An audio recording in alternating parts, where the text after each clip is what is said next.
Okay, now we had completed first chapter, second chapter, right? 8 and 9 chapter. Then 13 we had completed, right? Now we come to 14th chapter.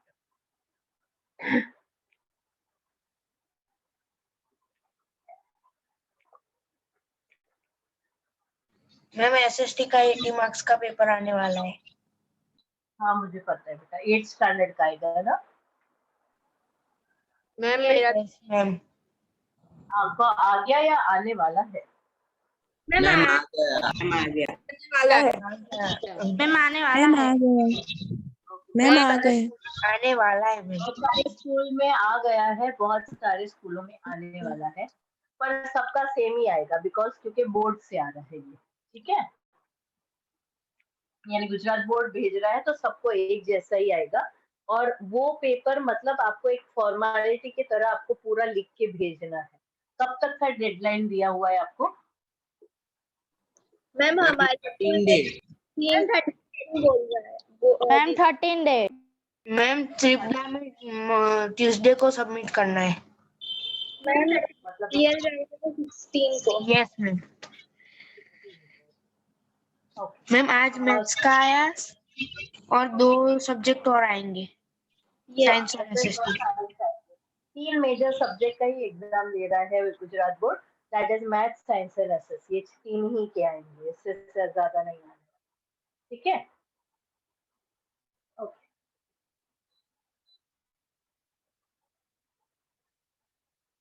okay, now today we are going to start our next chapter, that is 14th chapter, location, geological structure and physiography.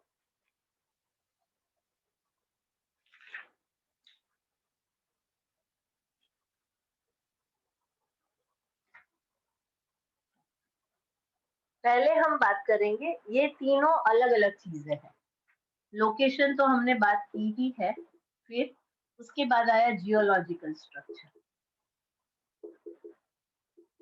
और तीसरा है physiography.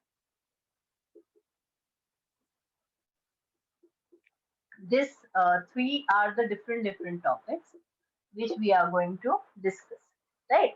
Now,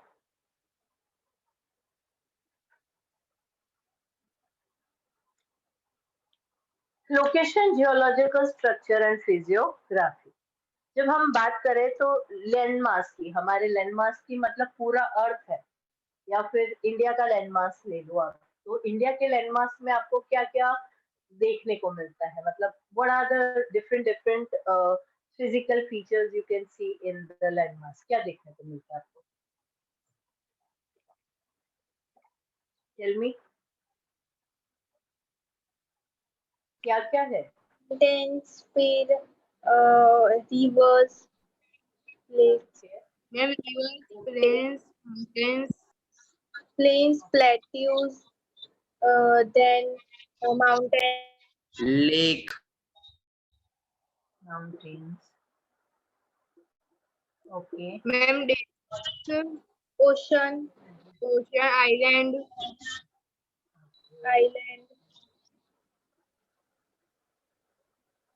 okay, तो ये सारे आपको different physiography आपको देखने को मिलती है। रिवर्स देखने को मिलते हैं, प्लेन्स देखने को, रिवर्स और प्लेन्स एक ही में आ गए, ये एक ही में कैटेगराइज करते हैं हम। प्लेट्यूज आ गए, माउंटेन्स आ गए, डेजर्ट आ गए, आइलैंड्स आ गए, कोस्टल रीजन आ गए। कोस्टल मतलब कि जो दरिया है वहां पे, दरिया किनारे, तो कोस्टल रीजन आ गए। तो ये डिफरेंट आपको फिजिकल फीचर्स आपको देखने को मिलते हैं, राइट? तो इसी के बारे में हम बात करने वाले हैं। पहले तो हम बात करेंगे माउंटेन्स की। अब हम जब भी माउंटेन्स की बात करते हैं, राइट, माउंटेन्स की बात करते हैं, तो माउंटेन्स में हम बात करेंगे हिमालय, राइट? तो नदर्न हिमालयन माउंटेन्स की बात करेंगे। Then we will discuss about the northern plains, यानी जो माउंटेन में से पानी निकल के नदियां बन के नीचे आता है, वो पूरा नदर्न प्लेन्स क्रिएट करता है।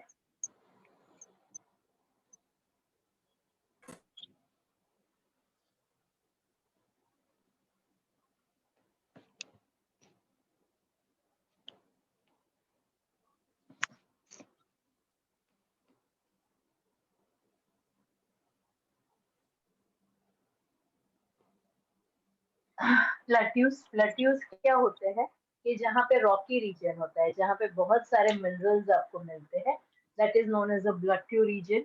उसके बाद आया डेजर्ट रीजन। डेजर्ट मतलब कि जहाँ पे रण होता है, राइट? जैसे कि राजस्थान है, Kutch of run of Kutch है, ये सब आ जाते हैं डेजर्ट रीजन में। आइलैंड्स, आज आइलैंड्स भी कहा जाता है और इसे आर्चिपेलागस भी कहा जाता है। आर्चिपेलागस। आर्चिपेलागस का मतलब क्या होता है कि जो आइलैंड्स होते हैं, मतलब कि ऐसा ऐसा रीजन, ऐसा एरिया जो कंप्लीटली फुल ऑफ वाटर के बीच में है, मतलब हर तरफ पानी है और पानी के बीच में कोई रीजन है, that is known as the archipelagos. और आइलैंड और कोस्टल रीजन। कोस्टल रीजन का मतलब है कि कोस्टल एरिया, राइट? तो इन सब की चीज, इन सब फिजिकल फीचर्स की बात हम आज करेंगे। This all physical features one by one we are going to discuss in this topic.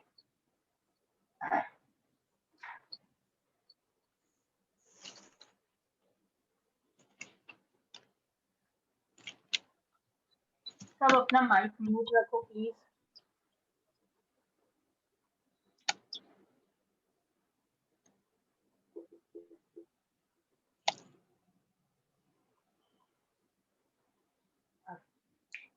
Now, the landmass, the landform, which is irregular and has some altitude on the surface of the earth, is called physiography. मतलब कि किसका mic on है? विशा, आपका mic off करो।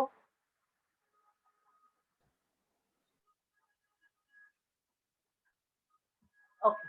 Now, the landform which is irregular and has some altitude, मतलब ऊपर नीचे है, कहीं पे पानी है, कहीं पे पत्थर है, कहीं पे पहाड़ है, राइट? तो उससे फिजियोग्राफी कहा जाता है।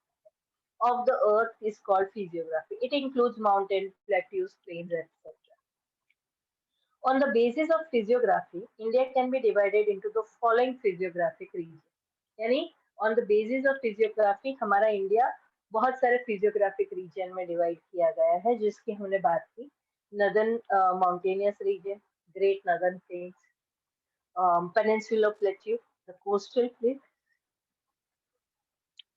Sorry, and archipelagos. अब आपको एक मैप दिख रहा है नीचे 14.2 में? Yes. Yes, ma'am. India relief. हाँ, इंडियन रिलीफ फीचर्स हैं इसमें सारे। तो आपको जो माउंटेनियस रीजन दिख रहा है ना, ये वाला,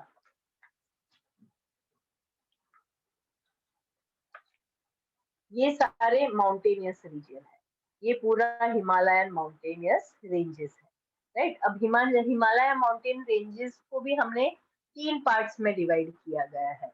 किस तरह से कि एक तो हमने हॉरिजॉन्टल लिख दिया है कि यहाँ से कर्व है, तो पहले सबसे पहले ऊपर वाला आपको पता है लाइन लाइन दिख रही है, तो दैट इज हिमाद्री। हिमाद्री मतलब कि ऐसे माउंटेनियस रीजन बहुत जो 7000 मीटर की हाइट पे है, उससे भी ऊपर है, जैसे कंचनजंगा है, काराकोरम है, ये सारे हमारे इंडिया के सबसे बड़े माउंटेनियस रीजन है जो हिमाद्री में आते हैं। उसके बाद आता है हिमाचल। आप उसके नीचे एक कर्व लाइन दूसरी देखोगे तो उसे कहते हैं हिमाचल। अब हिमाचल क्या है? हिमाचल है जैसे कि दार्जिलिंग है, कुल्लू है, मनाली है, शिमला है, जम्मू एंड कश्मीर, जिसकी हाइट अराउंड 6000 मीटर या 5000 मीटर के बीच में है। ऐसे माउंटेन रेंजेस हमारे हिमाचल में आते हैं। उसके नीचे है शिवालिक। शिवालिक रेंजेस किसे कहा जाता है? जो बहुत ही छोटे माउंटेनियस रेंजेस है, जिसकी हाइट अराउंड 1000 मीटर है या 1100 मीटर, इस तरह से उनकी हाइट है। अराउंड 1 किलोमीटर आप गिन लो, 1-1.5 किलोमीटर के बीच में वो होते हैं शिवालिक रेंजेस, मैम, राइट? तो हाँ, हिमालयन माउंटेन की कितनी लेंथ है? इसकी 2400 किलोमीटर, और लेंथ की हाइट के हिसाब से अगर आप देखो तो it is more than 8 kilometre.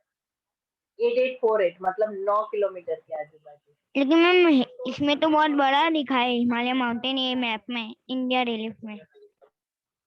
वो तो इसमें थोड़ी ना पता चलेगा बेटा, इसमें कहाँ से बड़ा है या छोटा है पता मैम चलेगा। इसमें लिया मैंने के हिमालय माउंटेन उसमें बहुत बड़ा दिया है कि इतने से इतने एरिया तक, कश्मीर से अरुणाचल प्रदेश तक। तो वो तो हुआ ना, 2400 किलोमीटर लॉन्ग है वो, और हाइट में है वो 9 kilometre. Okay ma'am. Now, let's discuss about the northern mountainous ranges. यानी हम हिमालय की बात करते हैं, तो किस तरह से? This is an important national region of India, right? So it is known as Himalayan mountain system, spread over 24 kilometer west-east direction in the north. मतलब इसका मतलब क्या होता है कि जैसे कि ये हमारा लाइक फॉर एग्जाम्पल यहाँ से ऐसे अगर हम करें, तो यहाँ से अगर वेस्ट से शुरू करें, वेस्ट से लेके ईस्ट तक जो हमारा पूरा इंडिया का हिमालयन माउंटेनियस रेंजिंग जाते हैं, that is around 2400 kilometre. Right, ये पूरी रेंजेस है 2400 किलोमीटर। ठीक है, now it has an arc shape, मतलब ये जितने भी हिमालयन रेंजेस है ना, वो पूरी आर्क शेप में। अब देखो सीधी लाइन आपको नहीं दिखेगी, थोड़ी सी टेढ़ी दिखेगी, तो that is known as a arc shape, right. Its width ranges to 240 kilometre to 320 kilometre, मतलब कि लंबे इतने हैं 2400 किलोमीटर है, लंबे हैं अराउंड 8848 हाईएस्ट है, राइट। और उसके बाद इसकी विड्थ, मतलब बड़े ऐसे विड्थ में वाइड कितने हैं, तो अराउंड 240 टू 320 किलोमीटर, मतलब इमेजिन करो कितने बड़े बड़े हैं, इसकी विड्थ कितनी ज्यादा है। The Himalaya is not a single mountain, ये एक माउंटेन नहीं है हिमालय, हिमालयन माउंटेन रेंजेस कहते हैं। माउंटेन रेंजेस का मतलब क्या होता है, एक के बाद दूसरी, दूसरी के बाद तीसरी, तीसरी के बाद चौथी, इस तरह से पूरी हिमालय रेंजेस है, कोई बड़ी है, कोई छोटी है, कोई बहुत छोटी है, तो इस तरह से पूरी हिमालयन माउंटेन रेंजेस है। मतलब मैम हिमालय कुछ पार्ट्स में डिवाइड हुआ है? नहीं, वो पूरा रेंजेस ही है, और पूरी पूरी रेंज है उसकी। Now, mountain ranges. Himalaya is not a single mountain, but complex of many mountain ranges. Going towards east from Afghanistan, it extends upon Myanmar via India, Nepal and Bhutan. अगर आप देखो तो यहाँ से ये अफगानिस्तान की तरफ भी हिमालयन रेंजेस जाती है, राइट। फिर यहाँ पे म्यांमार में भी जाती है, भूटान में भी जाती है, तो हर जगह पे आपको हिमालयन रेंजेस देखने को मिलेगी। ऐसा नहीं है कि हिमालयन रेंजेस सिर्फ इंडिया में ही है, राइट, नेपाल भी उसमें इंक्लूडेड है, अफगानिस्तान, पाकिस्तान, भूटान, ये सारे, म्यांमार, ये सारे ऐसी जगह है जहाँ पे हिमालयन रेंजेस है। मैम चाइना इंक्लूडेड है? चाइना यस मैम, चाइना तो है ना। China, it has more span of Tibet in the north, मतलब तिब्बत के आजू बाजू, जैसे कि चाइना से थोड़ा सा नीचे तिब्बत में अगर आप जाओ तो वहां पे नॉर्थ में आपको हिमालयन माउंटेन रेंजेस वहां पे भी देखने को मिलेगी। It is also known as a system known as a Pamir knot, वहां पे उसे पामिर नॉट कहा जाता है, जो हिमालयन माउंटेन रेंजेस है ना वहां की, उसे पामिर नॉट कहा जाता है। अब हिमालय हमारे इंडिया में दो पार्ट में डिवाइडेड किया गया है, एक को कहा जा, एक one is known as the northern Himalayas region and second is known as the eastern Himalaya region. क्योंकि आप देख सकते हो ये पूरा रेंजेस पूरा नॉर्थ से लेके ईस्ट तक है, राइट। तो इसको क्या डिवाइड कर दिया है, यहाँ तक ये नॉर्थ हिमालयन रेंजेस है, और यहाँ से लेके यहाँ तक की ईस्टर्न हिमालय, जो ईस्ट की तरफ जाता है ना, ये अरुणाचल प्रदेश, असम और ये पूरा रीजन है, that is known as a eastern Himalayan region, और ये पूरा रीजन कहा जाता है नॉर्दर्न हिमालयन रीजन। समझ में आया यहाँ तक? Yes ma'am. Yes ma'am. Ma'am yes ma'am वो can't the land which is irregular and has some undulation for speech? हाँ, अंडुलेशन का मतलब होता है ऊपर नीचे, जो प्लेन लैंड नहीं होते, कहीं पे पत्थर मिलेंगे, कहीं पे माउंटेन्स मिलेंगे, कहीं पे पानी मिलेगा, तो उसे अंडुलेशन, पूरा सीधा सपाट। ड्यूलेशन क्या बोलता है कि सीधा सपाट, अंडुलेशन मतलब ऊपर नीचे। तो हमारा इंडिया थोड़ी सपाट है, कहीं पे पानी है, कहीं पे पत्थर है, कहीं पे माउंटेन्स है, तो इस तरह से वो डिवाइडेड है। Got it? Yes, ma'am. Okay. Now northern Himalayan region. There are three mountain ranges. मैंने आपको जो बता दिया वही है. There are three mountain ranges parallel to each other. The northern region is called Greater Himalayas. जिसे हिमाद्री कहा जाता है.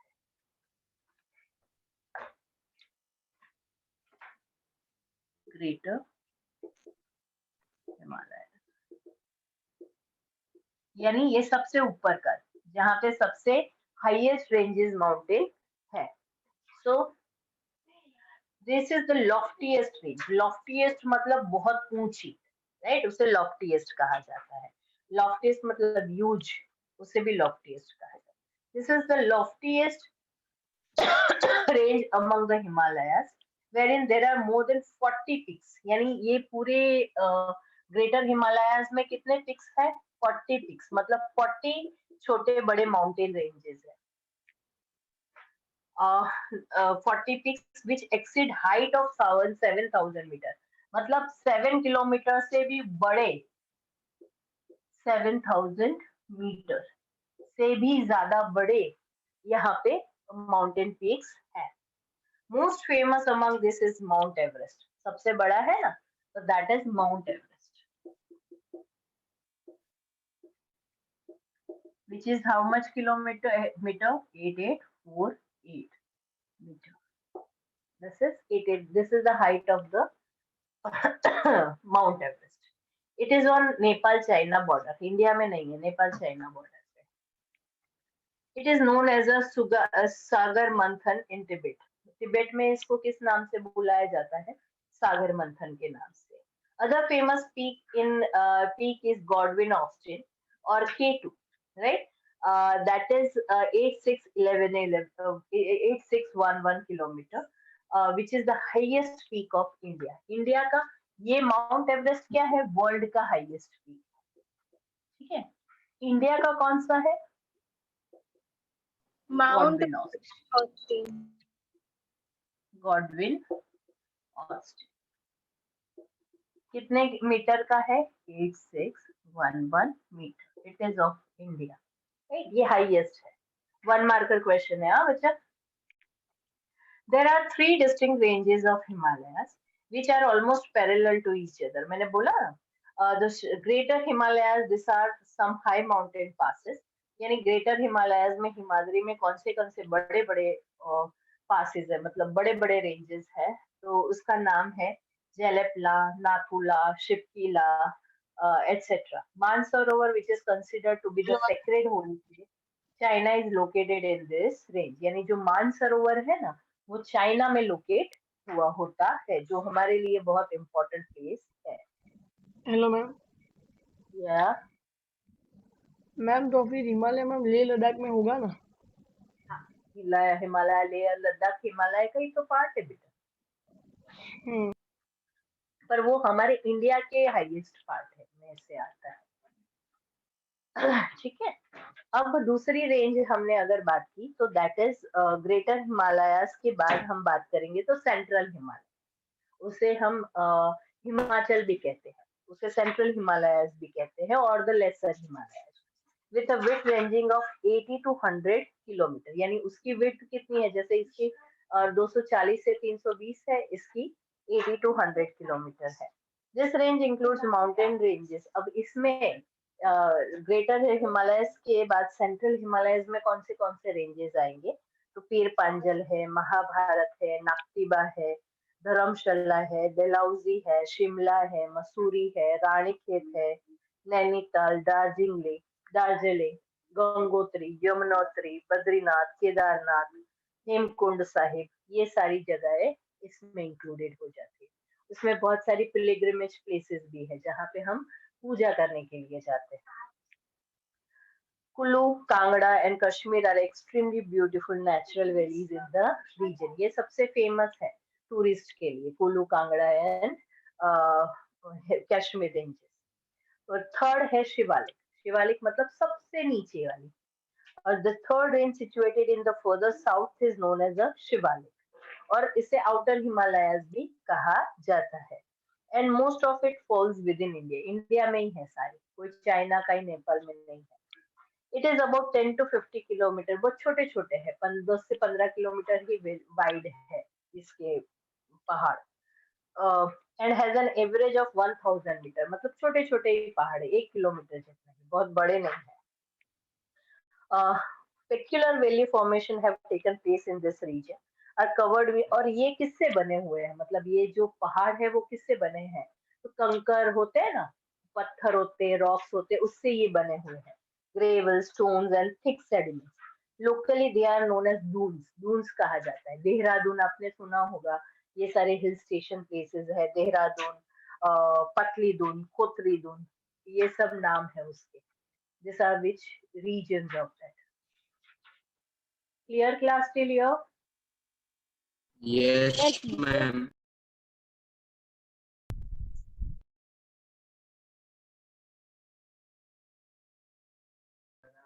Now,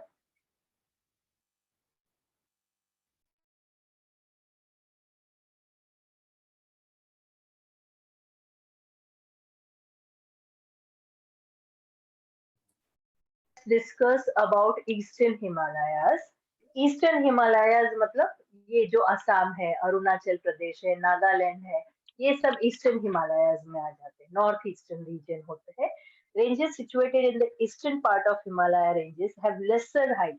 ये जो हमारे यहाँ पे जो हिमालयाज है ना, ये सारे ये ईस्टर्न हिमालयाज है. और ये बहुत छोटी छोटी हाइट वाले, मतलब ये जो पहाड़ है बहुत बड़े नहीं है, छोटे छोटे पहाड़ है. Some of them are very more famous as hills. Hills कहा है, माउंटेन्स भी नहीं कहा जाता क्योंकि छोटे हैं, इसलिए इसे हिल्स कहा जाता है. जैसे among them is Patkai hills are situated in Arunachal Pradesh. Naga hills in Nagaland. Lushai hills in Mizoram. Mizo hills भी कहा जाता है. This are located near the eastern border of have their continuation in Arakan Yoma ranges.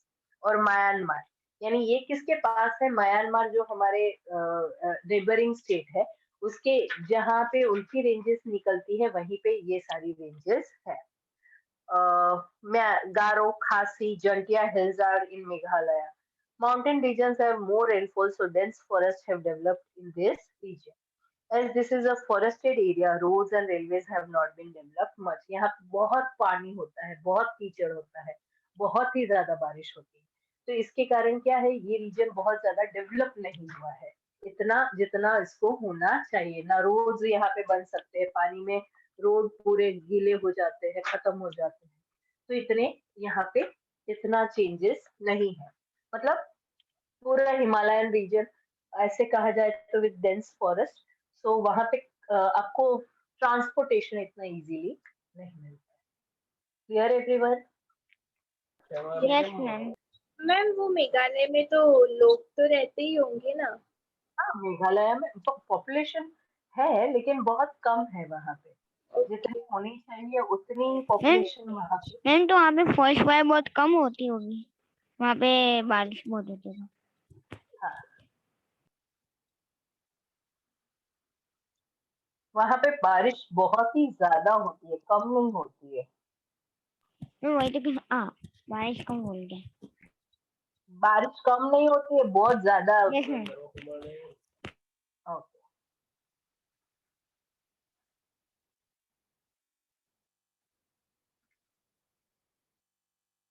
Ma'am अब रीडिंग. हाँ, मैं 1 मिनट थोड़ा सा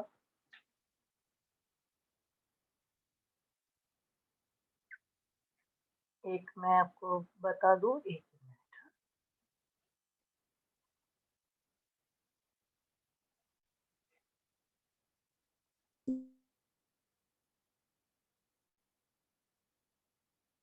मैम आपका वॉइस नहीं आ रहा.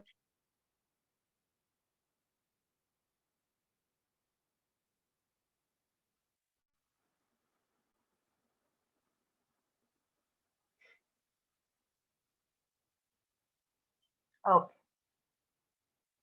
Now it is clear. Yes, ma'am. Yes, ma'am. Chalo, start reading. Who will read? Twisha Prajapati read. Yes, ma'am. Ma'am ये northern mountain region से स्टार्ट करो या इस साइड जो थोड़ा लिखा है उधर से? नहीं, फर्स्ट स्टार्टिंग से पढ़ो बेटा. Okay. Chapter 14, India, location, geographical structure and physiography too. The landform which is irregular and has some uh, un- undulation on the surface of Earth is called physiography. It includes mountain, plateaus, plains, etc. On the basis of physiography, India can be divided into the following physiographic regions. First, Northern Mountain region. Second, Great Northern Plains. Third, Peninsular Plateau. The fourth, the Coastal Plains. Fifth, archipelagos. First, Northern Mountain region. This is an important natural region of India. It is known as the Himalayan mountain system, spread over 2,400 kilometers in east-west direction in the north. It has an arc shape. Its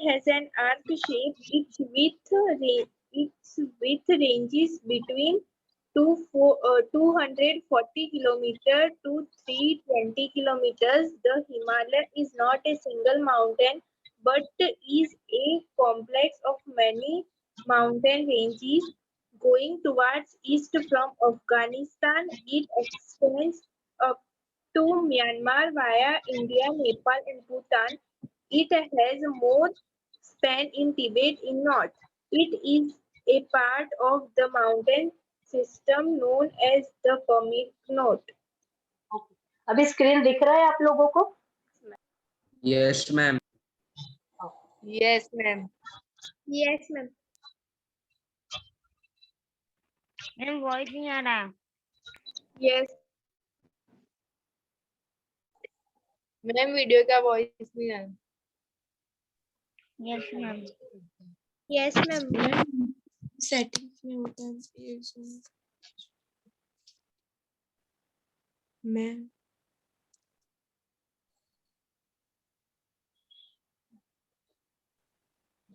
voice नहीं. Ma'am share voice of है ma'am. हाँ ma'am of. Yes.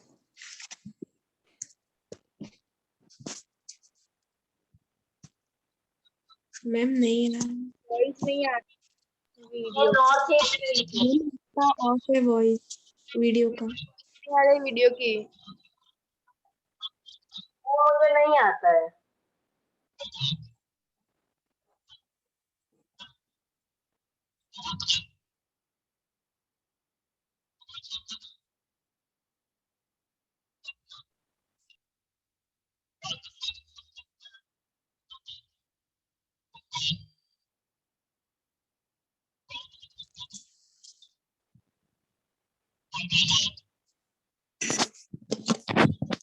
Manipur, ये सारे reason हैं जो हमारे northern mountain region में आते हैं. ये सारे उसमें आते हैं. मेरा आवाज सुनाई दे रहा है ना आपको? Yes. ये हम इसकी बात कर रहे हैं माउंट एवरेस्ट. दिस इज 8848 सबसे बड़ा है. और ये कहाँ पे है? नेपाल में सिचुएटेड है. ये काठमांडू है जो सिक्किम में है.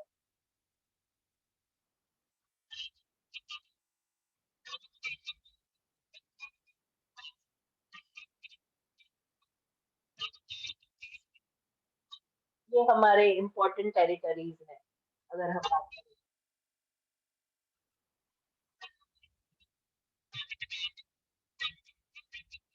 अब समझ में आया कि यहाँ से लेके यहाँ से 2400 किलोमीटर.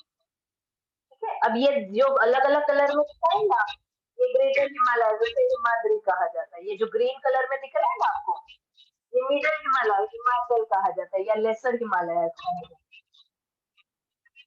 शिवालिक कहा जाता है. समझ में आया आप लोगों को? Yes. Yes ma'am. ये ग्रेटर हिमालय की मालदीव कहा जाता है।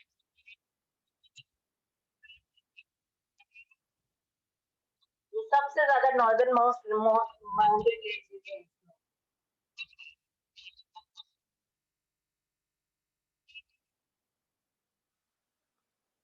एक मिनट, कोई पार्टिसिपेंट एंटर हुआ।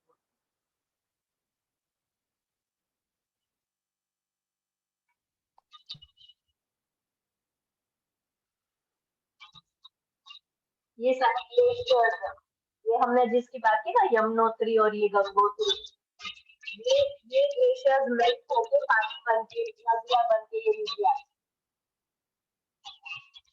ये गंगा, ये पानी इसमें से आता है, ये रिवर्स इससे बनते हैं। ये पाकिस्तान के रिवर है।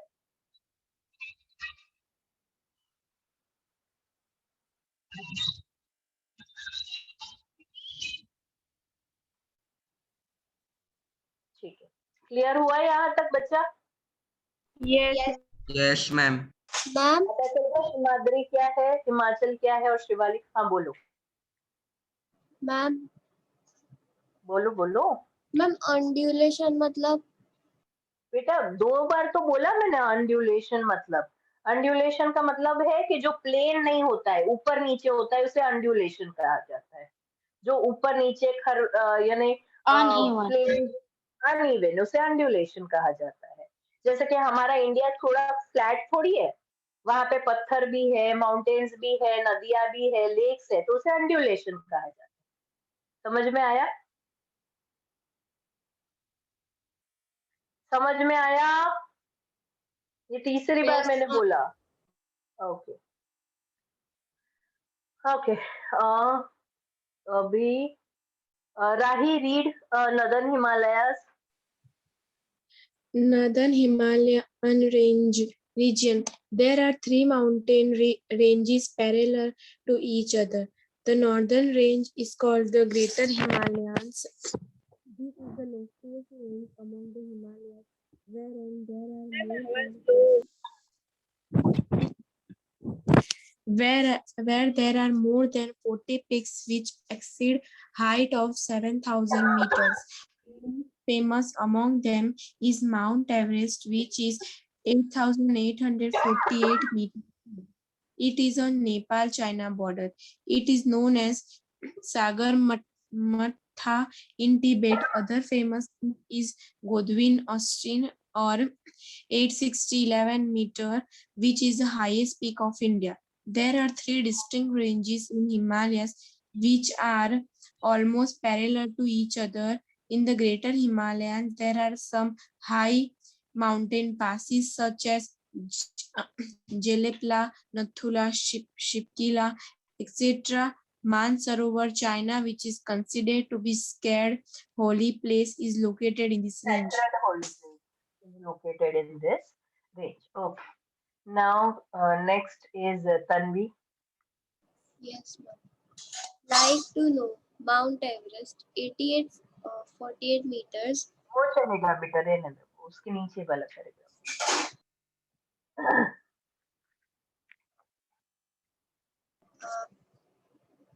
Mount Godwin Austen, 8,611 meters. Kanchenjunga, 8,598 meters. Makalu, 8,481 meters. Dhavalgiri, 8,198 meters. Annapurna, 8,070 meters. Second range to the south of the Greater Himalayas is also spread in wider area. It is called Central Himalayas or the Lesser Himalayas, with ranging from 80 to 100 kilometers. These ranges include mountain ranges like Pirpanjal, Mahabharat, Naktiba, etc. Many hill stations have developed in this moderately high range. Some of these hill stations are Dalhousie, Dharamshala, Shimla, Mussoorie, Ranikhet, Almoda, Nainital, Darjeeling, etc. Gangotri, Yamunotri, Badrinath, Kedarnath, Hemkund Sahib, etc.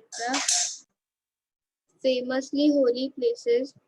Kullu, Kangada, and Kashmir are extremely beautiful natural valleys in this region. Okay. Now, Eastern Himalayas. कहाँ तक पढ़ा बेटा? Region है. Okay. Ma'am Next third is range से बाकी है. third range. Devanshi, read. Yes, ma'am. Third range situated in further south is known as Shivalik Outer Himalayas, and most of it falls within India. It is about 10 to 15 kilometer wide and has any average height of 1000 meters.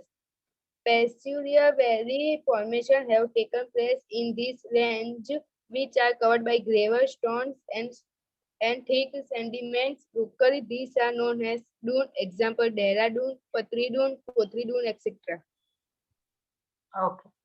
Now, Eastern Himalayas. Ved, read.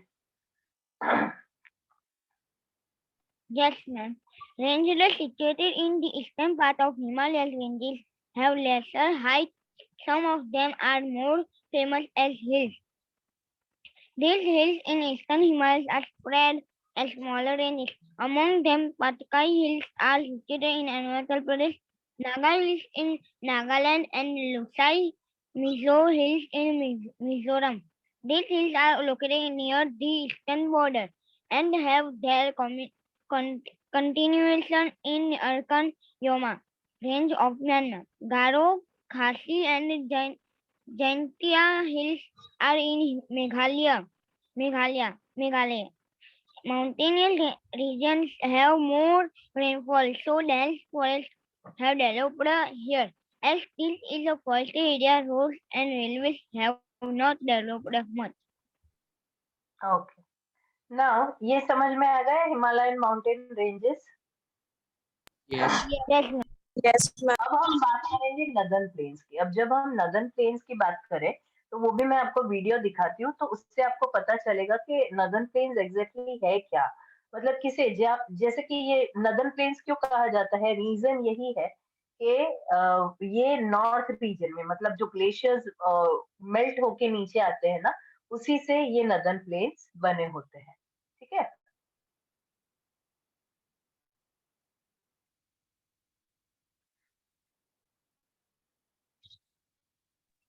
Ma'am हाँ, ma'am ये Bluetooth की वजह से ma'am voice नहीं आ रही video की. मैं Bluetooth हाँ बंद कर. मैम, अब हाँ मैम, ये मेरे तो बंद आएगा. कर. ये है ना पूरा नदर्न प्लेन्स है. मैम अभी भी नहीं आ रहा. नहीं नहीं आएगी, आ नहीं रहा. आएगी. ये हम अभी मैं जो बोलती वही सुन. ये इंडस, सतलज, गंगा और ब्रह्मपुत्र, ये सारी रेंजेस, ये रिवर्स जो नदर प्लेन्स बनाती है. ये जो पहाड़ है उसमें से पानी मेल्ट होके ये पूरा नीचे आता है. ये है ना जो ये मिट्टी दिख रही है ना आपको पीली पीली, इसे अलूवियम सॉइल कहा जाता है, क्योंकि ये मिट्टी पहाड़ों में से नीचे आती है और ऐसे लगते हैं नदर्न प्लेन्स. और सबसे मोस्ट फर्टाइल रिवर्स है. यहाँ पे देखो, जिसके बड़ी रिवर्स है, छोटी रिवर्स है, ये सब, ये रिवर्स एक के बाद एक उसमें मिक्स होती है. ये पूरा है ये नदर्न प्लेन्स. आपको जो ग्रीन ग्रीन दिख रहा है ना, ये Yes. पूरा नदर्न प्लेन्स है. ये जो रीजन है ना, ये सतलुज बेसिन, यानी 3 रीजन में हमारा नदर्न प्लेन्स डिवाइडेड है.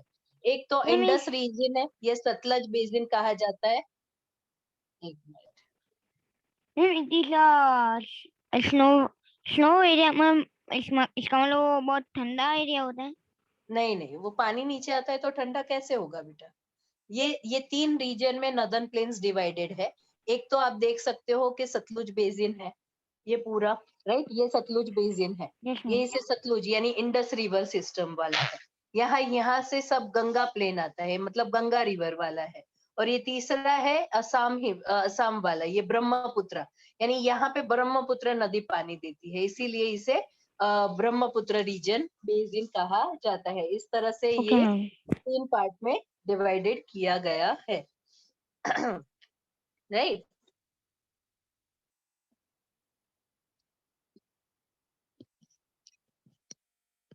ये ऐसे लगते हैं गंगा प्लेन्स. अब जैसे कि हम सतलुज की बात करें ना, तो इंडस रिवर ये पाकिस्तान की रिवर है, हिमालय नहीं है, लेकिन इंडस रिवर कैसे बहती है, ऊपर से नीचे जाती है। देखिए ना, देखो इंडस रिवर में दिखाती हूँ, तो ये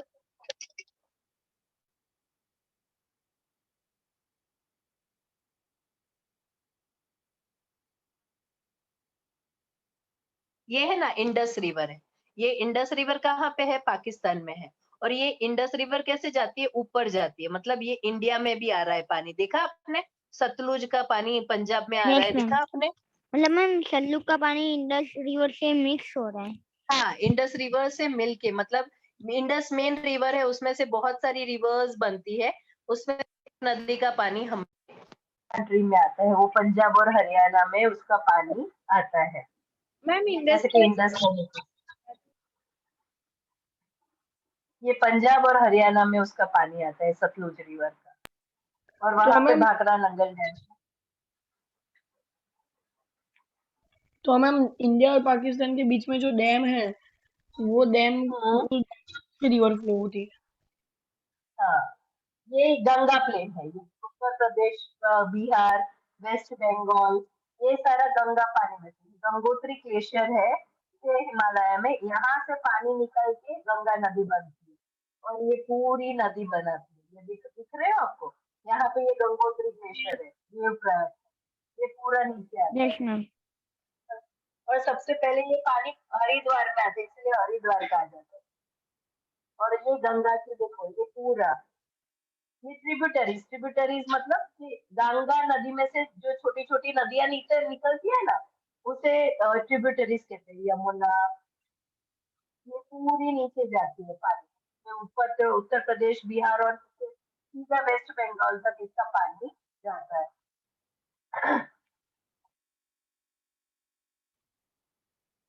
और गंगा की दो मेन ब्रांचेस है, जो हुगली और पद्मा है। फिर ये यहाँ से कोलकाता में से निकल के ये पानी, गंगा पानी बे ऑफ बंगाल में चला जाता है।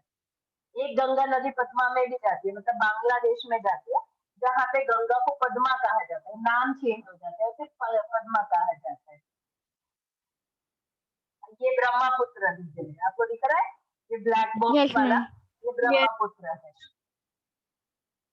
ये ब्रह्मपुत्र में से सुंदरबन डेल्टा बनता है, जो दुनिया का सबसे बड़ा डेल्टा एक रीजन है। ये ब्रह्मपुत्र कहाँ से देखो, ये ऊपर तिब्बत में से ब्रह्मपुत्र रिवर निकलती है, और फिर हमारे इंडिया में एंटर होती है, पूरा अरुणाचल प्रदेश में, असम से लेके फिर वो नीचे बांग्लादेश में चली जाती है।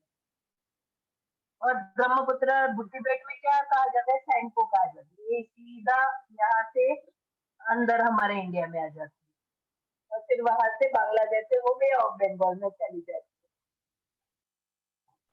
मतलब मैम कि वो सी में वापिस है ना मिक्स हो जाती है। है, एक हो जाती है।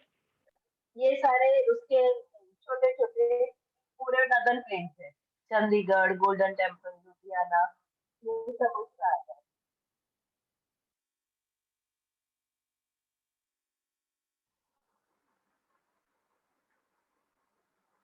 क्लियर? यस Yes, मैम, अब yes, अब है ma'am. ना, अब मैं आपको समझाती हूँ। Great northern plain, this northern plains is located between the northern mountainous region and the southern peninsula, यानी नदर्न माउंटेनियस रीजन और सदर्न पेनिनसुला के बीच में है। This plain is form due to alluvial sediment, मैंने बताया ना कि ये मिट्टी जो ऊपर से पहाड़ों पानी के साथ जो मिट्टी आती है, उसे अलूवियल सेडिमेंट कहा जाता है, brought by Himalayas river such as Sutlej, Ganga और ब्रह्मपुत्र। जब ये सतलुज, गंगा, ब्रह्मपुत्र ग्लेशियर्स से, मतलब पानी बन के, मतलब बर्फ में से जब पानी बन के वो नीचे आती है, तो उसके साथ बहुत सारी मिट्टी भी लेके आती है, राइट? तो वो मिट्टी जो लेके आते हैं उसे अलूवियल सेडिमेंट्स कहा जाता है। In some places the layer of the sediments are 50 metre thick, मतलब आधा आधा किलोमीटर थिक है इसकी मिट्टी की लेयर्स, इतनी, क्योंकि आती रहती है, मेल्ट होता ही रहता है ग्लेशियर, तो मिट्टी आती ही रहती है, तो वो थिक हो गई है। As this plains occupy very large area in North India, और सबसे नीचे कहाँ पे आती है, नॉर्थ में से हिमालय है, तो नीचे आएगी तो नॉर्थ में ही आएगी ना, तो उसी के कारण पूरा जो नॉर्थ इंडिया है ना, वो इसी मिट्टी से भरा हुआ है। This are known as the great plains of northern, इसीलिए इसे नदर्न प्लेन्स कहा जाता है। जैसे अब हमने पहले भी बात की, जैसे हमारा हिमालयन माउंटेनियस रीजन है पूरा, लाइक फॉर एग्जांपल पूरा है 2400 किलोमीटर का, ठीक है। तो सेम वे हमारा प्लेन भी उतना लंबा है, that is also 2400 kilometre long. North से लेके चालू करते हैं तो ईस्ट तक, असम तक। It is considered as one of the largest river plains in the world, दुनिया का सबसे बड़ा प्लेन है। इतनी नदियां कहीं पे भी नहीं बहती है जितनी हमारे इंडिया में बहती है, उतना पानी। It is western part is narrower and then the eastern part. The plain is almost a level land. मतलब कि पानी सबसे ज्यादा वेस्टर्न पार्ट में छोटे छोटे, ईस्टर्न पार्ट में बड़े बड़े नदियां है, इस तरह से। और this plain the plain is very narrow near Delhi. The Satluj plain lies in the west of Delhi. हमने देखा ना कि सतलुज रिवर पूरा पंजाब, हरियाणा और दिल्ली में आ जाता है। While the Ganga plains कहाँ पे आता है? उत्तर प्रदेश है, लखनऊ है, इलाहाबाद है, वाराणसी है, पटना है, कोलकाता है, ये गंगा इसे हम गंगा प्लेन कहते हैं, राइट।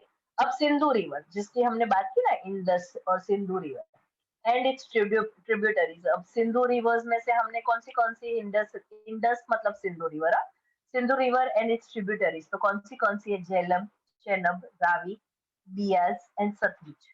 ये सारी हिमालयज में से ही ये नदियां बन के निकलती है। और Himalaya generally region known as two rivers is called doab, मतलब कि एक छोटा सा रीजन है जहां से दो नदियां पार होती है, तो उस रीजन को, उस पर्टिकुलर जगह को दोअब कहा जाता है। दोअब का मतलब क्या होता है? दो मीन्स टू, अब मीन्स वाटर, उसी से पंजाब का नाम पड़ा है। पंजाब से 5 नदियां बहती है, इसीलिए उसे पंज अब कहते हैं। पंज मतलब 5, अब मीन्स नदियां, वाटर, ऐसे 5 नदियां निकलती है। So the 5 rivers which is formed five river is called Punjab, Punjab. Most of this plain कहाँ पे है? ये नदियों के प्लेन तो पाकिस्तान, इन द पाकिस्तान। अब हम बात करेंगे ये फिजियोग्राफी की। फिजियोग्राफी का मतलब क्या होता है कि नदियां तो बह के नीचे आती है, लेकिन जब वो नीचे आती है तब वो कैसी फिजियोग्राफी क्रिएट करती है, मतलब कैसे रीजन क्रिएट करती है। तो वो रीजन क्रिएट करती है भाबर, तराई, बांगर और खादर। अब भाबर क्या है? भाबर मतलब कि जब नदियां नीचे आती है ना तो उसके साथ बहुत सारे पत्थर लेके आती है, राइट, कंकर पत्थर। तो वो जहाँ पे रहते हैं ना, वो जहाँ पे कंकर फैले हुए होते हैं, वो रीजन को भाबर रीजन कहा जाता है। जहाँ पे बहुत सारे कंकर है, बहुत सारे ग्रेवल्स है, वो रीजन उसे कहा जाता है भाबर रीजन। उसके बाद और नदियां नीचे आई तो वहां पे पूरा पानी भर गया हर जगह पे, नदियों के आने के कारण। तो वो पूरा रीजन कैसा हो गया? दलदल वाला, कीचड़ वाला, बहुत पानी के कारण बहुत सारे पेड़ उग गए। ये हम हजारों लाखों साल की बात कर रहे हैं, आज की बात नहीं कर रहे। तो उसके कारण वो रीजन पूरा फॉरेस्ट वाला हो गया। तो उस रीजन को हम बोलते हैं टेराई रीजन, स्वैम्पी रीजन, जहाँ पे बहुत कीचड़ है, बहुत पानी है, बहुत दलदल है, बहुत ही ज्यादा पेड़ है, वो रीजन टेराई रीजन कहा जाता है। उससे नीचे नदी आई, नदियां आके वो रीजन कहा बांगर रीजन। बांगर रीजन जहाँ पे बहुत सारी मिट्टी है, लेकिन पुरानी मिट्टी है, जो पहले की नदियां पानी बह के लेके आई, वो मिट्टी वाला रीजन है, उसे बांगर कहते हैं। उसके नीचे और नदी आई, एकदम नदी के पट के पास, मतलब नदियां जहाँ पे अपना रास्ता बना लेती है। हम ये ऊपर से माउंटेन से हमने बात की, भाबर आया, टेराई आया, भांगर आया, अब खादर आया। तो वो नीचे एकदम नदियों के पास जो रीजन होता है ना, वो खादर रीजन, वहां पे एकदम नई मिट्टी होती है। रोज जो पानी आता है ना ग्लेशियर का, और वो ग्लेशियर के साथ जो नई मिट्टी लेके आता है, वो सारी मिट्टी नदी के पास होती है, तो उसे खादर रीजन कहा जाता है। चलो, on the basis of physiography, the plains is divided into 4 parts: Bhabar, Terai, Bhangar, and Khadar. A small and narrow belt of gravels and stones lies parallel to the river from Sindhu up to Tista river in Shivalik foothills. मतलब ये एक Sindhu river है, Indus river से लेके शिवालिक हिल, मतलब पूरा waste से लेके ईस्ट तक जो नदियों का ऊपर वाला रीजन होता है जहाँ पे बहुत सारे पत्थर लेके आती है पानी, उसे कहा जाता है भाबर रीजन। उसके बाद का बेल्ट, ये बेल्ट कितने किलोमीटर का होता है? 8 से 16 किलोमीटर का भाबर कहा जाता है। उसके बाद आया Terai region which is more humid and marshy, मतलब बहुत ही ज्यादा मिट्टी होती है, पानी होता है, बहुत ज्यादा फॉरेस्ट होता है, तो ह्यूमिड होता है। तो ये रीजन है टेराई, वहां पे बहुत सारी वाइल्ड लाइफ भी होती है, डेंस फॉरेस्ट भी होता है। उसके बाद आया नीचे थोड़ा सा ओल्ड अलुवियम सॉइल, मतलब मिट्टी है लेकिन पुरानी मिट्टी है। उसके बाद और नीचे हम आए तो that is known as a new sediment of flood is called Khadar region, इसे हम खादर रीजन कहते हैं। क्लियर हुआ कि नहीं हुआ? Yes ma'am. पक्का के ऊपर से गया? Yes, ma'am. Yes. मैम हाँ बोलो बेटा।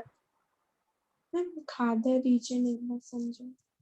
हाँ, खादर का मतलब क्या होता है? खादर यानी एक तरह की मिट्टी होती है जो एकदम नदी के पास आपको मिलती है। that is known as a Khadar. what is खादर? मतलब एकदम नई मिट्टी जो लेके आता है ना नदिया, और that is known as the, sorry ma'am एक बार ये जो है ना बंगार वो समझाओ ना।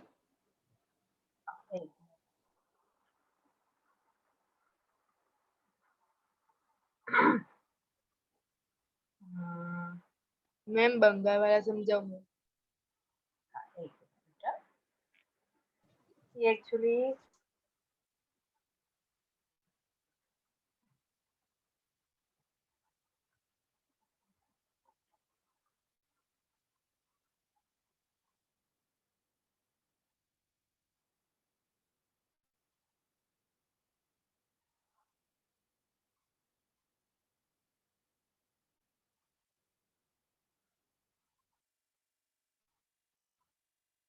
देखो, ये गंगा है, ये गंगा का पानी जब नीचे आता है ना तो ये पत्थर के साथ आता है, ये पेबल्स पत्थर पत्थर लेके आता है, तो इसे कहा जाता है भाबर रीजन, इसे भाबर कहा जाता है।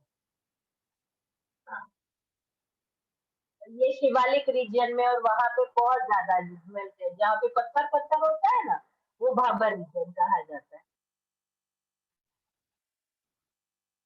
और इतना पानी होता है ना कि वो डिसअपियर हो जाता है, पत्थर के अंदर बीच में पानी की तरह डूब जाता है, मतलब दिखाई नहीं देता है, इंसान से पानी ही पूरा ले लेता है।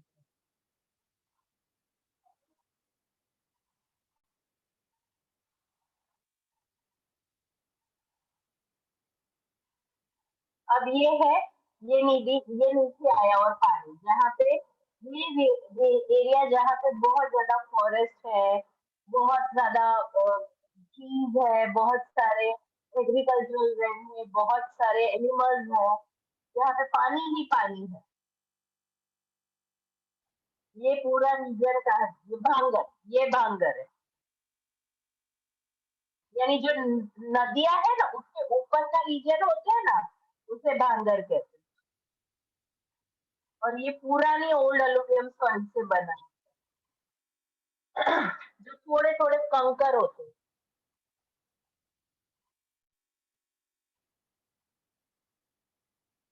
ये खादर सॉइल है,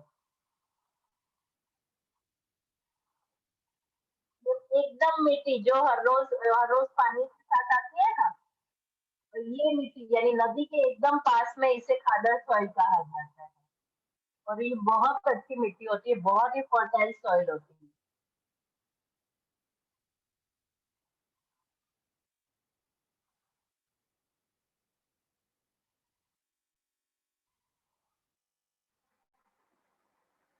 समझ में आया? Yes ma'am. Yes. So today we will keep it till here only. Ma'am Yeah. Ma'am वो DOAB वैसा है ना, वो एक बार समझाओ।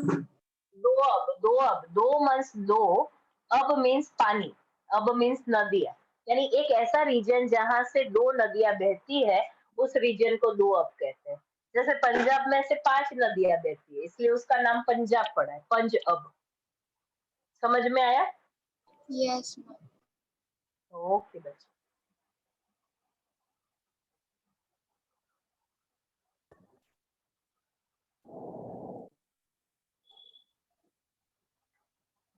Madam Ma'am, can we leave? हाँ, you can leave now. Bye, ma'am. Bye bye. Bye. Hi, ma'am. Bye everyone.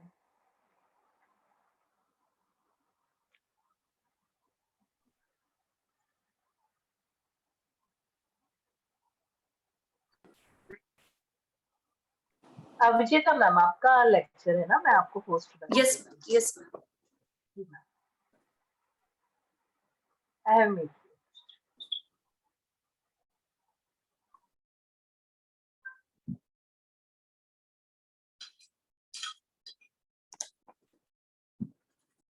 Good evening, class.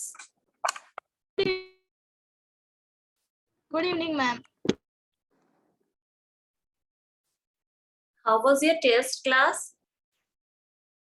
Physics test? Fine ma'am. Was it okay?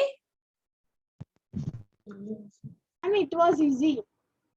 It was easy, but didn't seem easy for all. सबके लिए easy नहीं लगा मुझे। बहुत ही silly mistakes भी हुए हैं। Start करें। आज हम पेपर डिस्कशन करने वाले हैं। आपके मिस्टेक्स जो हुए हैं, गलतियां जो हुई हैं, उनको डिस्कस करने वाले हैं। फाइन।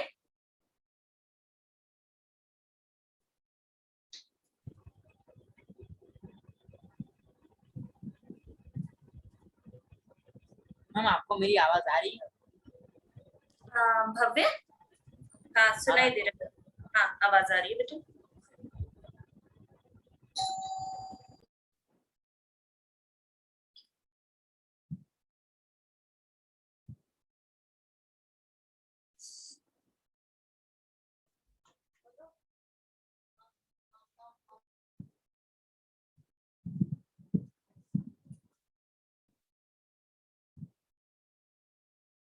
स्टार्ट करें डिस्कशन।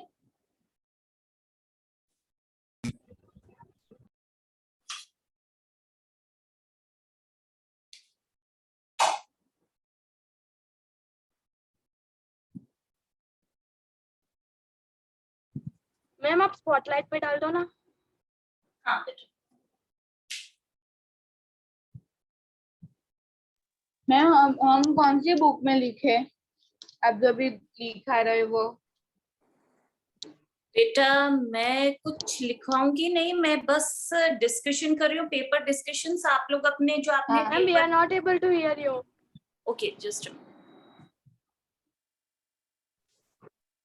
मैम लिखा नहीं रहे हो?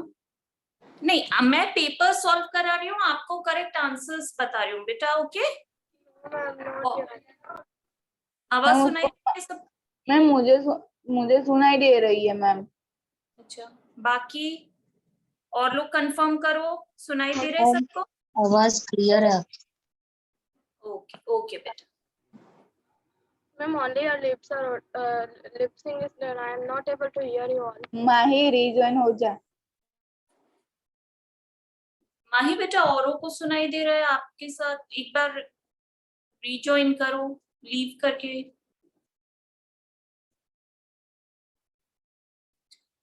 हम क्या है आज पेपर डिस्कशन करने वाले हैं। आप लोगों ने जिस तरह से अटेम्प्ट किया है that was not up to the mark. कुछ मिस्टेक्स हैं आपके आंसर्स, आप आंसर आते हुए भी क्या कर रहे हो, कुछ मिस्टेक्स कर रहे हो उनको अटेम्प्ट करते वक्त, तो हम उनको भी डिस्कस करेंगे।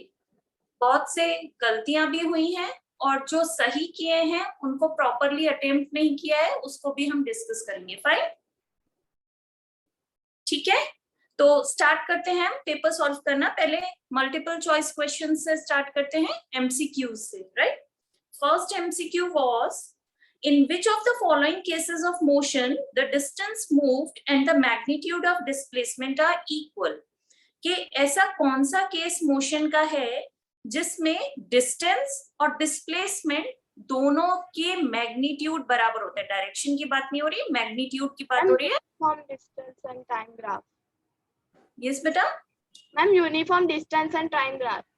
हाँ, नहीं ग्राफ की बात नहीं थी बेटा, इसमें टाइप ऑफ मोशन, कोई भी आपको मोशन का एग्जांपल देना था. If the car is moving on a straight road. Moving on a हाँ, तो इसमें ऑप्शंस क्या क्या थे? If the car is moving on a straight road, if the car is moving on a circular path, if the pendulum is moving to and fro, the earth is revolving around the around the sun. तो इसमें answer क्या था कि magnitude जो है वो displacement और distance का, यानी कि डिस्टेंस और डिस्प्लेसमेंट दोनों की वैल्यू जो है वो बराबर आए.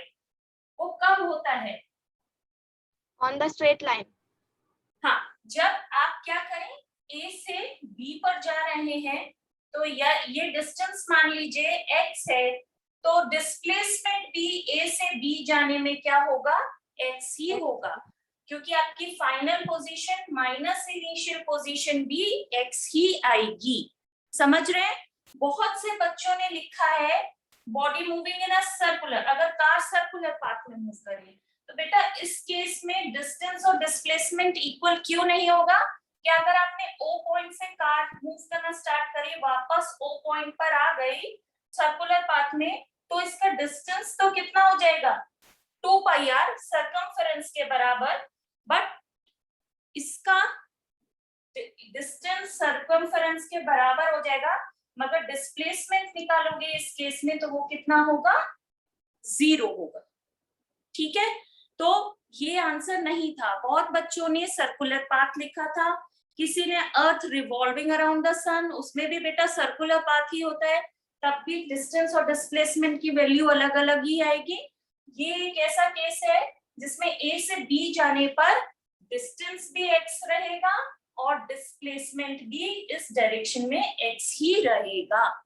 बट कुछ बच्चों ने इसको इस तरह से भी लिखने की कोशिश करी, था ये MCQ, बट उन्होंने उसको एक्सप्लेन कैसे कर दिया कि A से B और B से A वापस आ रहे हैं, तब डिस्टेंस 2x हो जाएगा, मगर डिस्प्लेसमेंट उस केस में 0 हो जाएगा. अगर A से B जा रहे हैं तभी दोनों क्या हैं? बराबर होंगे. A से B फिर वापस A पर आ रहे हैं तो डिस्टेंस उस केस में 2x होगा, डिस्प्लेसमेंट 0 हो जाएगा. समझ रहे हैं डिफरेंस? Yes ma'am.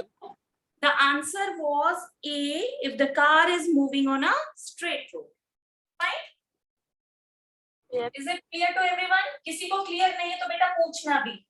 अभी भी नहीं समझ में आया तो पूछना, क्योंकि क्या है, इसको गलत आपको याद नहीं रखना है, गलत कंसेप्ट दिमाग में नहीं रखना है. अगर क्लियर नहीं हुआ है तो clear it right now, otherwise life long क्या है, गलत कंसेप्ट दिमाग में बैठ जाता है. Second is, a particle is moving in a circular path of radius r. The displacement after half circle would be, एक पार्टिकल है जो सर्कुलर पाथ में मूव कर रहा है, ठीक है, और सर्कुलर पाथ में मूव कर रहा है. अगर वो यहाँ A पॉइंट से स्टार्ट कर रहा है तो हाफ सर्कल के बाद, यानी Diameter. Pi r. yes, 2r. no, not pi r, यही मैं क्लियर करना चाह रही हूँ. will be ये radius is equals to diameter. it's equals to diameter, and the value of diameter is 2r. 2r. So displacement is equal to r plus r, that is equal to 2r. अब ये समझ लो, ये कुछ बच्चों का ठीक है, बट कुछ बच्चों ने इसमें पाई आर लिखा है और कुछ बच्चों ने इसमें 0 भी लिखा है. तो समझो कि इसमें आपको फिर से क्वेश्चन में क्या बोला था कि एक पार्टिकल है जो सर्कुलर पाथ में मूव कर रहा है, तो जब वो हाफ सर्कल कंप्लीट करता है तब उसका डिस्प्लेसमेंट कितना होगा, हाफ सर्कल कंप्लीट करने के बाद उसका डिस्प्लेसमेंट कितना होगा. ठीक है, तो इस केस में हमने बोला था डिस्प्लेसमेंट क्या होता है, शॉर्टेस्ट पाथ होता है. आप डिस्टेंस लोगे तो आप ये पूरा सरकमफेरेंस का हाफ लोगे। अगर आपको डिस्टेंस कैलकुलेट करना होता तो डिस्टेंस क्या होता कि 2 पाई आर टोटल सरकमफेरेंस होती है, उसका हाफ कर दें यानी पाई आर। तो डिस्टेंस तो इसका पाई आर होगा, ठीक है। और डिस्प्लेसमेंट क्या होता है, shortest path. Final position B है, इनिशियल पोजीशन ए थी, बी और ए के बीच में शॉर्टेस्ट पाथ जो है वो ये कॉर्ड है। ये कॉर्ड क्या है, डायमीटर है, और डायमीटर क्या है, r plus R, that is 2r। तो अगर आप पाई आर लिख रहे हो तो वो डिस्टेंस है, ओके। और डिस्प्लेसमेंट आपसे इस क्वेश्चन में ऐसे भी पूछा जा सकता था कि दोनों चीजें बताइए हाफ सर्कल कवर करने पे, तो डिस्टेंस हो जाता था पाई आर और डिस्प्लेसमेंट हो जाता है 2r। अभी यहाँ पे आपसे सिर्फ डिस्प्लेसमेंट पूछा था, तो displacement is equal to 2r। ठीक है, ये क्लियर हुआ सबको? Yes ma'am. Okay.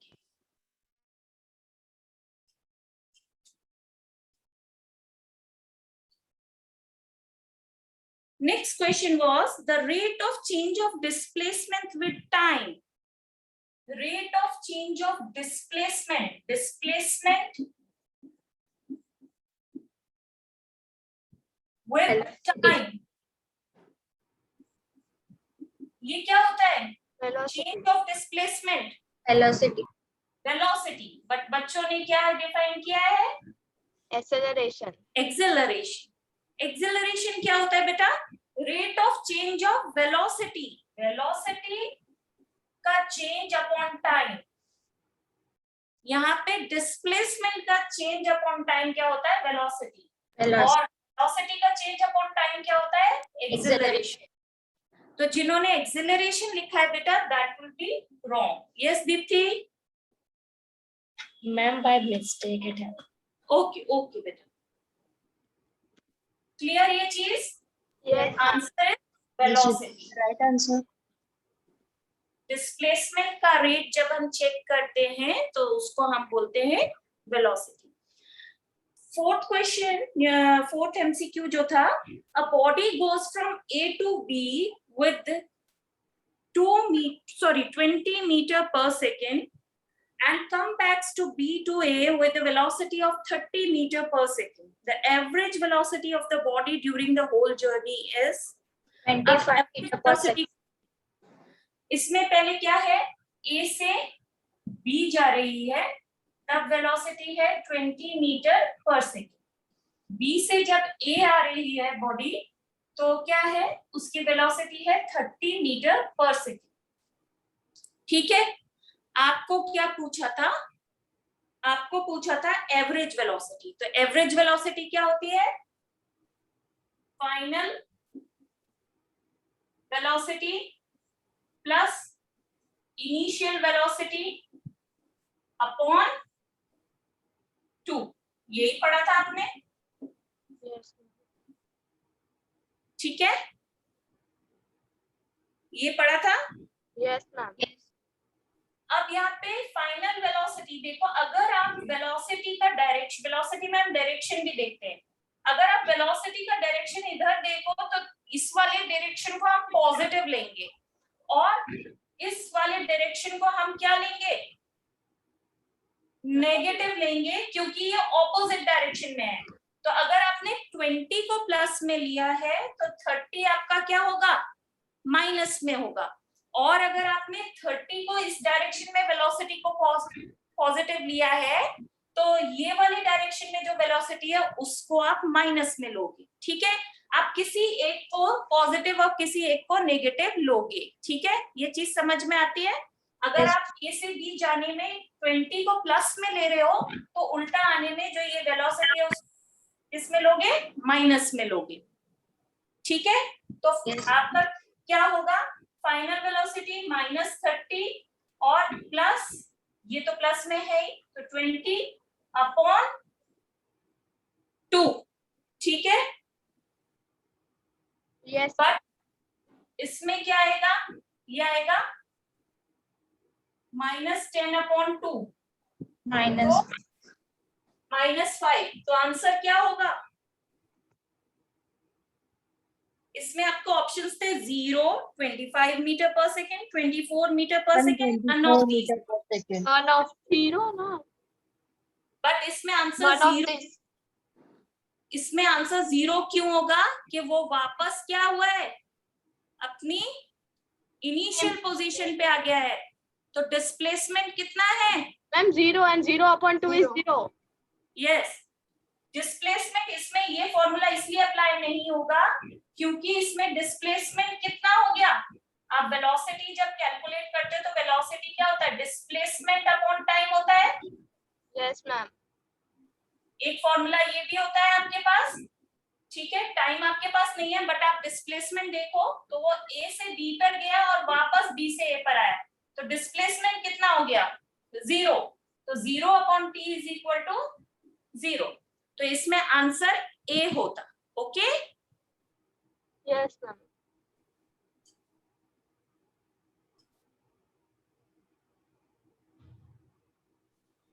Next question है from the given velocity time graph it can be inferred that the object is in uniform motion, at rest, in non-uniform motion या moving with uniform acceleration. तो ये क्या Moving था? with uniform acceleration. Ma'am, uniform. No बेटा, it won't be moving with uniform acceleration because अब देखो velocity time graph है और आप यहाँ देख रहे हो कि टाइम बढ़ता जा रहा है मगर वेलोसिटी एक ही है।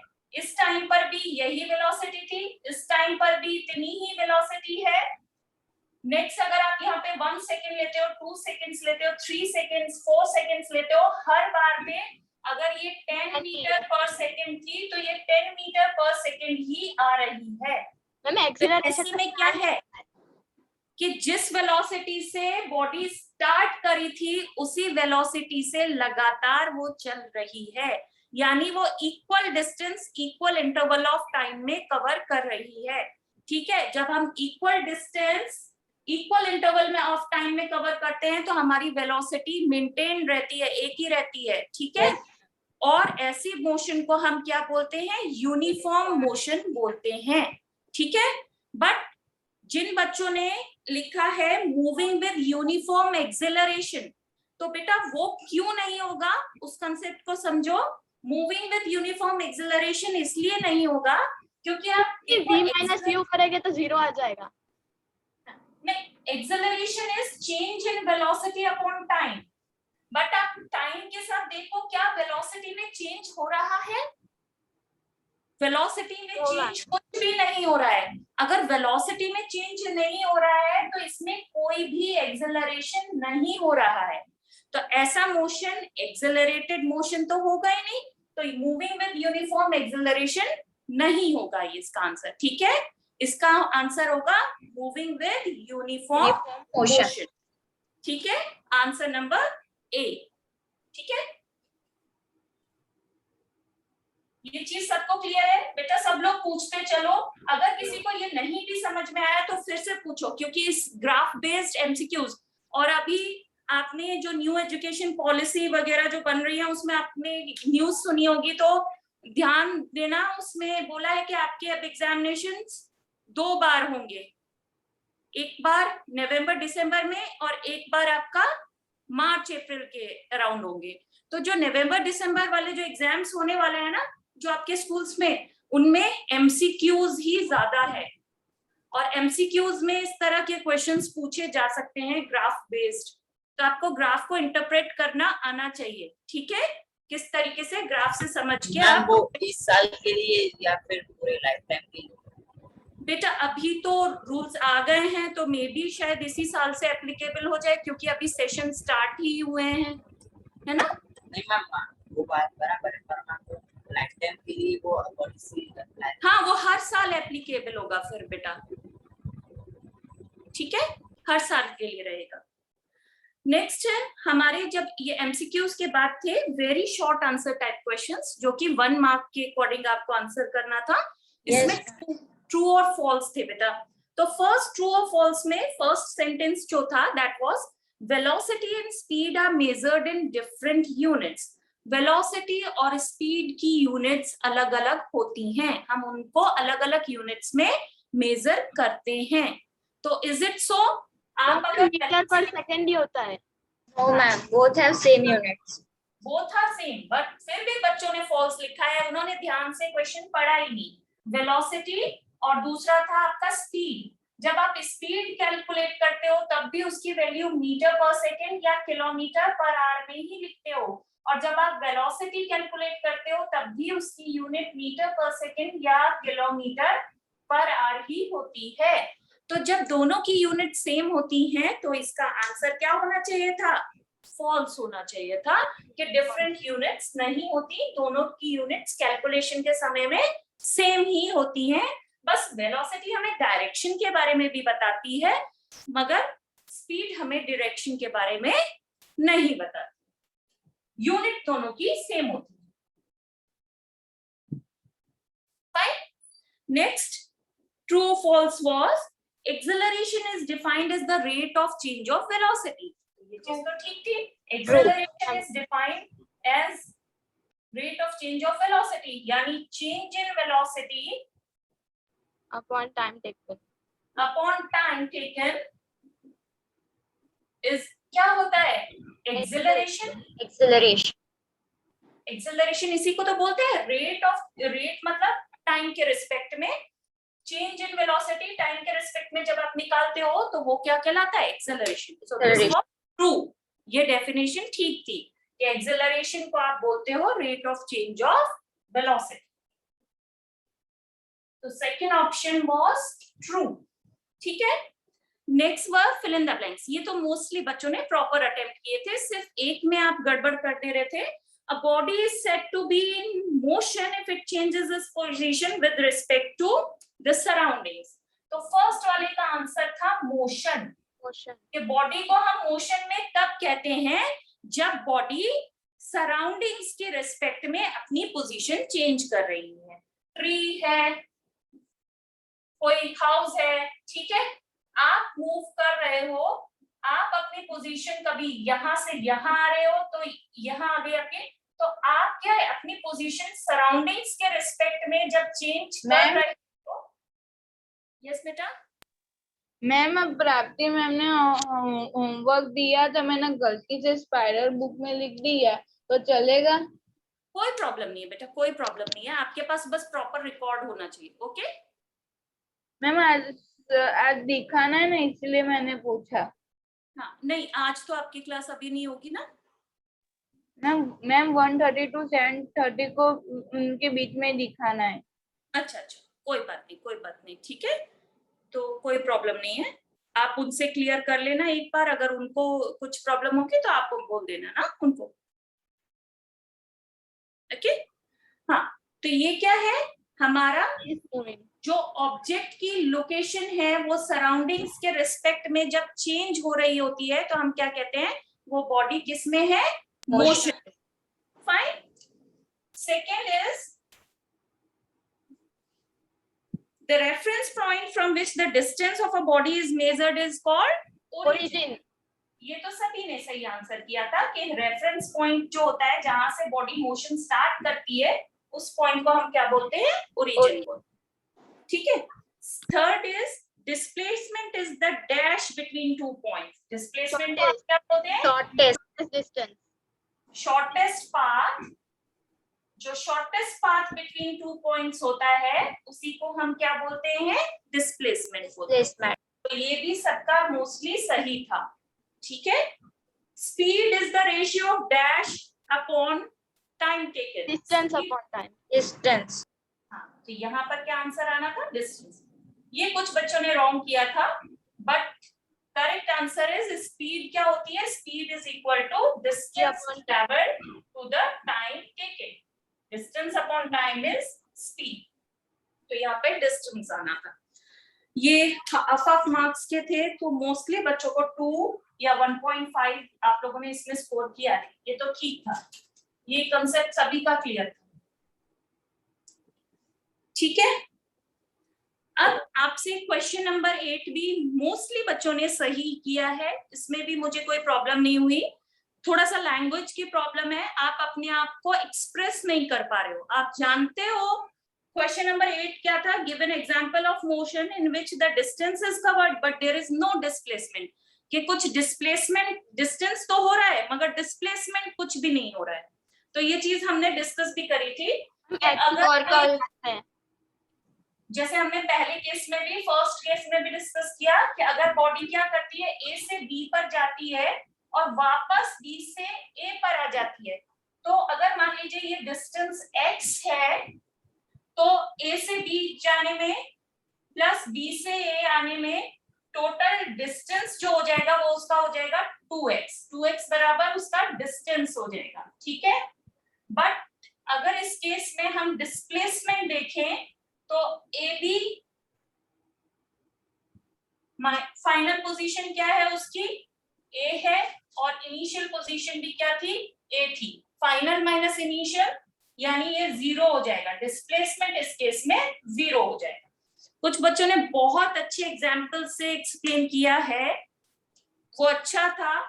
आप लोगों ने सर्कुलर पाथ का भी एग्जाम्पल इसमें ले सकते थे। सर्कुलर पाथ के एग्जाम्पल में भी क्या है कि अगर बॉडी पॉइंट O से स्टार्ट करती है और वो कंप्लीट सर्कल 1 राउंड कंप्लीट करती है, तो 1 राउंड के बाद उसका डिस्टेंस कितना है 2πr, बट डिस्प्लेसमेंट कितना है 0, क्योंकि वो वापस उसी पोजीशन पे आ गई, उसकी फाइनल और इनिशियल पोजीशन। तो आप इनमें से कोई भी एक एग्जाम्पल ले सकते थे, ठीक है।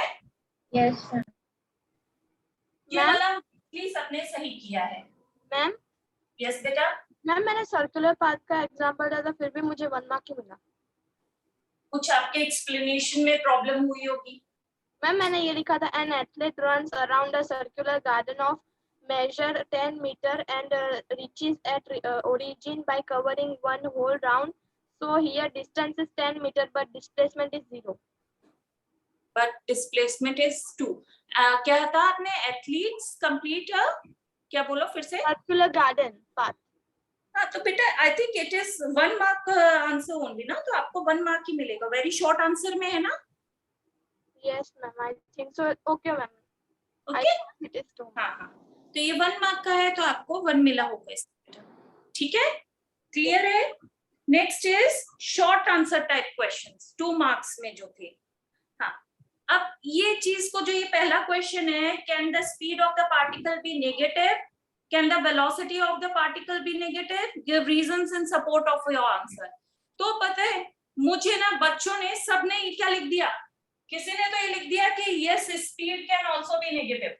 No ma'am, it can't be negative, it is always positive.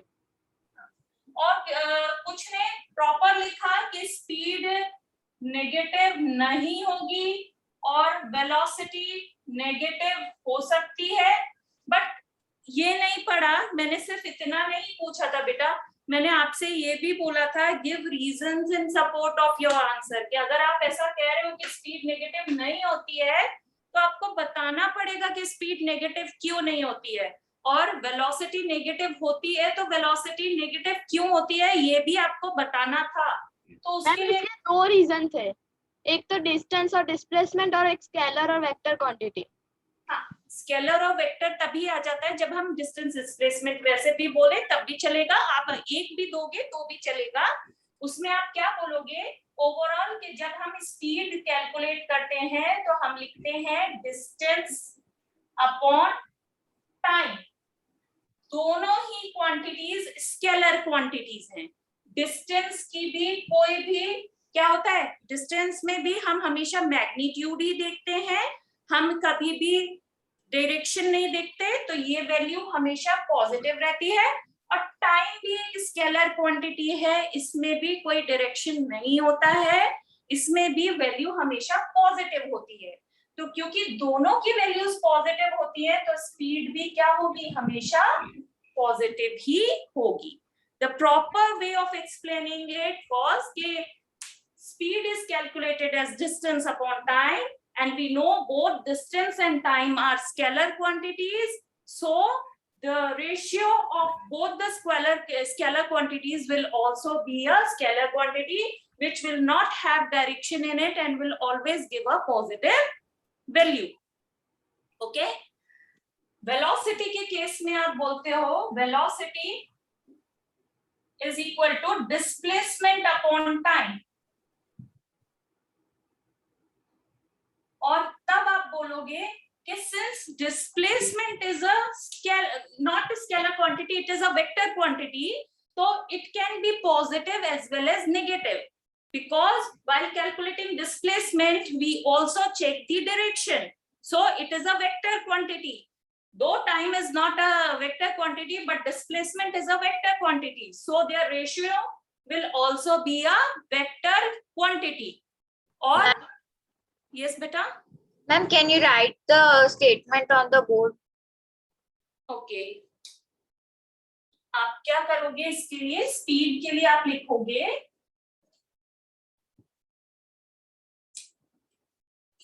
speed is the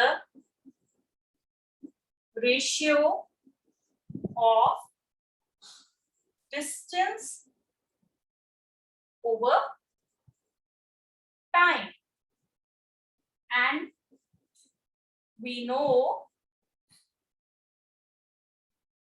that both distance and time are scalar quantities.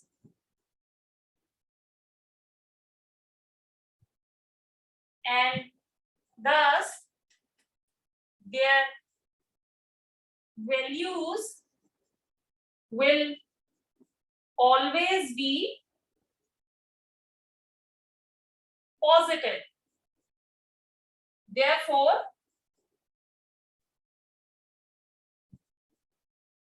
the value of speed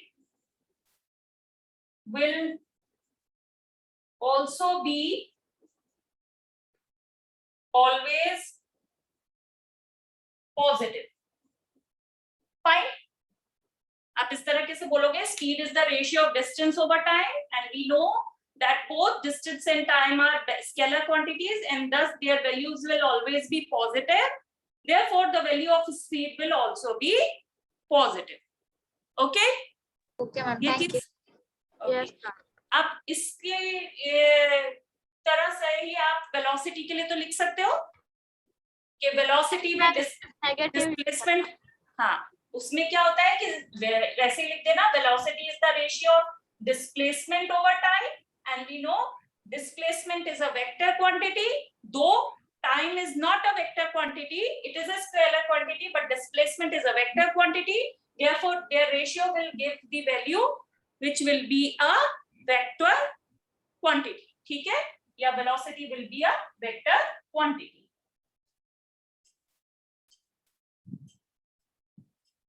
ये क्वेश्चन क्लियर है बेटा सबको? Yes, ma'am.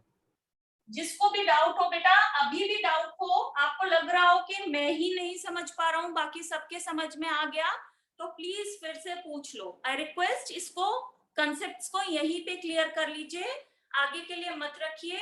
अगर आपको अभी भी समझ में नहीं आ रहा तो यहीं पर पूछ लीजिए दोबारा. Fine. Next question is question number 10. A car moving along a straight highway with a speed of 126 km per hour and is brought to a stop with a distance of 200 meters. What is the acceleration of the car and how long does it take for the car to stop? Fine. तो अब देखो, मैंने जैसे आपको बोला था कि ऐसे क्वेश्चंस अटेम्प्ट करने से पहले हम क्या करते हैं, जो जो वैल्यूज हमें गिवन होती हैं हम उनको पहले नोट डाउन कर लेते हैं. तो इसमें क्या बोला था, car moving along a straight highway with a speed of 126 kilometre per hour. तो उसकी initial velocity is 126 kilometre per hour, क्योंकि वो 126 किलोमीटर पर आवर की स्पीड से चल रही है. ठीक है. And is brought to a stop, फिर वो रुक गई है, तो उसकी फाइनल वेलोसिटी क्या हो जाएगी? 0. Okay. Within distance of 200 metre, और ऐसा करने में उसको कितना डिस्टेंस उसने कवर किया? 200 मीटर्स। आपसे मीटर पर सेकंड में कन्वर्ट करना पड़ेगा ना? हाँ बेटा रुको, पहले पूरा क्वेश्चन समझे। What is the acceleration of the car? आपसे एक्सेलरेशन ऑफ द कार पूछा है। And how long does it take for the car to stop? How long does it take का मतलब है आपसे टाइम पूछा है। ठीक है, क्वेश्चन को आपने समझ लिया। बॉडी या कार स्टार्ट करी थी 126 किलोमीटर पर आवर की स्पीड से, it was brought to a stop, तो उसकी velocity, final velocity 0, and within this time it has covered 200 meters. आपसे पूछा एक्सेलरेशन कितना हुआ इस केस में और टाइम कितना लगा उसको ऐसा करने में। अब यहाँ पर देखिए distance is in meters whereas velocity is in kilometre per hour, तो पहले आप इसको कन्वर्ट कर लेंगे किलोमीटर पर आवर से मीटर पर सेकंड में। उसके लिए मैंने आपको बताया था the easy way is by 80 and 35 by 80. You will be getting the answer 35 metre per second. इसको जब आप सॉल्व करोगे तो ये आएगा 35 मीटर पर सेकंड। ओके, अब आप कौन सा एक्सेलरेशन आपको कैलकुलेट करना है? u, v और s गिवन है। कौन सी इक्वेशन यूज करूं? Third equation of motion, v square minus u square is equal to 2as। हमें a कैलकुलेट करना है तो हम क्या करेंगे? v square minus u square over 2s is equal to a। Value substitute करते हैं, v इज 0 माइनस u का स्क्वायर यानी 35 का square upon 2 into S is 200 metres, तो ये वैल्यू आएगी आपकी A की। फाइन, 35 मल्टीप्लाइड बाय 35 2 इंटू 200, आप 5 टाइम्स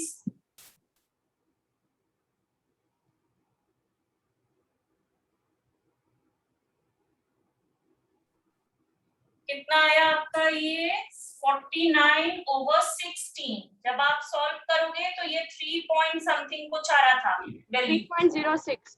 हाँ, और वो भी नेगेटिव होगी क्योंकि यहाँ पे ये आ गया माइनस साइन, तो ये क्या हो रहा है? बॉडी रिटार्ड कर रही है, रिटार्डेशन हो रहा है। 3.06, ठीक है, metre per second square. Unit भी लिखना मत भूलना कभी भी, ठीक है। अब इसमें दूसरी चीज थी, आपको टाइम कैलकुलेट करना था, तो अब आप फर्स्ट इक्वेशन ऑफ मोशन का यूज करके टाइम कैलकुलेट कर सकते हो। कैसे? v is equal to u plus at, तो v minus u upon a is equal to t। v is 0, u is 35 and a is 3.06। आप सॉल्व करोगे तो t की वैल्यू भी आ जाएगी, यानी 43 सेकंड। 35 over 3.06, ठीक है। कितना आ रहा है? 11.43 सेकंड। 1 पॉइंट कुछ सेकंड्स आएगी आपकी इसकी वैल्यू, ठीक है।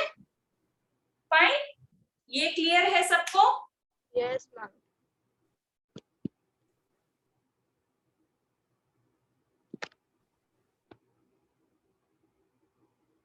मैम इसमें हमने ये कैसे कंसीडर किया कि रिटार्डेशन में जा रहा है?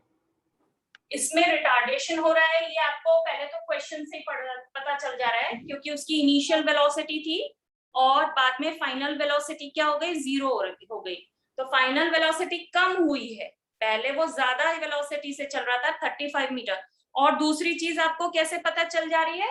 क्योंकि जब आपने v square minus u square upon 2s किया तो वो वैल्यू भी नेगेटिव क्यों आई? क्योंकि v क्या था? 0 था और ये था 35 का स्क्वायर, और इसके बाहर माइनस होता है, ठीक है। इसको सॉल्व करते हो और उस अपॉन 2s करते हो, s आपका पॉजिटिव ही था, 200 था, तो ये पूरी वैल्यू भी जो आएगी वो माइनस में वैल्यू आएगी, माइनस में आंसर आएगा, minus 3.06।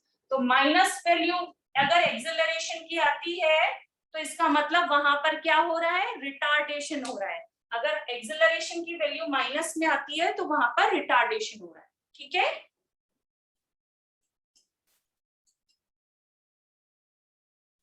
Next question is, a skier starts from rest, accelerates down a slope at 1.6 meter per second square. How far has he gone at the end of 5 seconds? ठीक है, तो एक skier था जो rest से start कर रहा था, यानी उसकी initial velocity 0, accelerates down, accelerate कर रहा है 1.6 मीटर पर सेकंड स्क्वायर से। अब इसको बहुत बच्चों ने v लिखा है, इसीलिए वैल्यू सही नहीं आई। हमेशा क्या होता है, आप यूनिट भी चेक करो, मीटर पर सेकंड स्क्वायर है, मीटर पर सेकंड स्क्वायर में क्या आता है, हमेशा एक्सेलरेशन होता है, ठीक है। मीटर पर सेकंड में वेलोसिटी होती है। बहुत बच्चों ने इसीलिए गड़बड़ किया क्योंकि उन्होंने इसको क्या माना, v माना। ये आपको सीधे बोल रहा है कि वो एक्सेलरेट कर रहा है और स्लोप से नीचे आ रहा है, यानी उसकी वेलोसिटी में चेंज आ रहा है, और वो क्या है, rate of change in velocity 1.6 metre per second square हो रहा है, ठीक है। अब वो पूछ रहे हैं how far has he gone at the end of 5 seconds, के 5 सेकंड्स के बाद वो कितना दूर गया होगा। हाउ फार पूछा है बेटा, हाउ फार में वेलोसिटी नहीं कैलकुलेट करनी थी।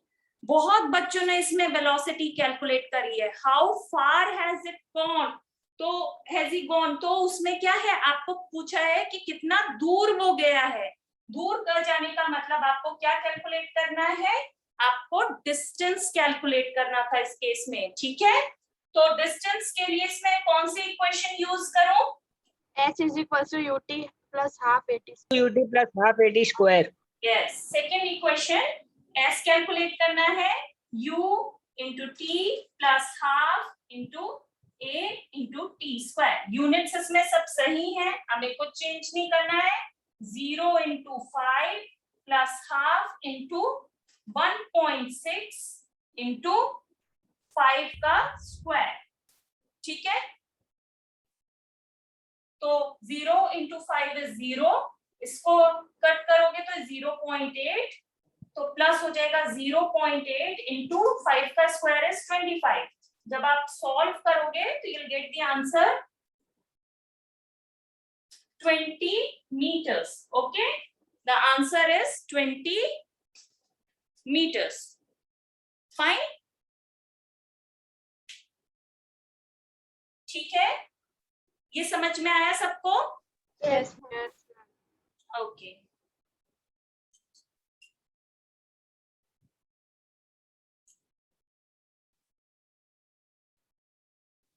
Next question, question number 12।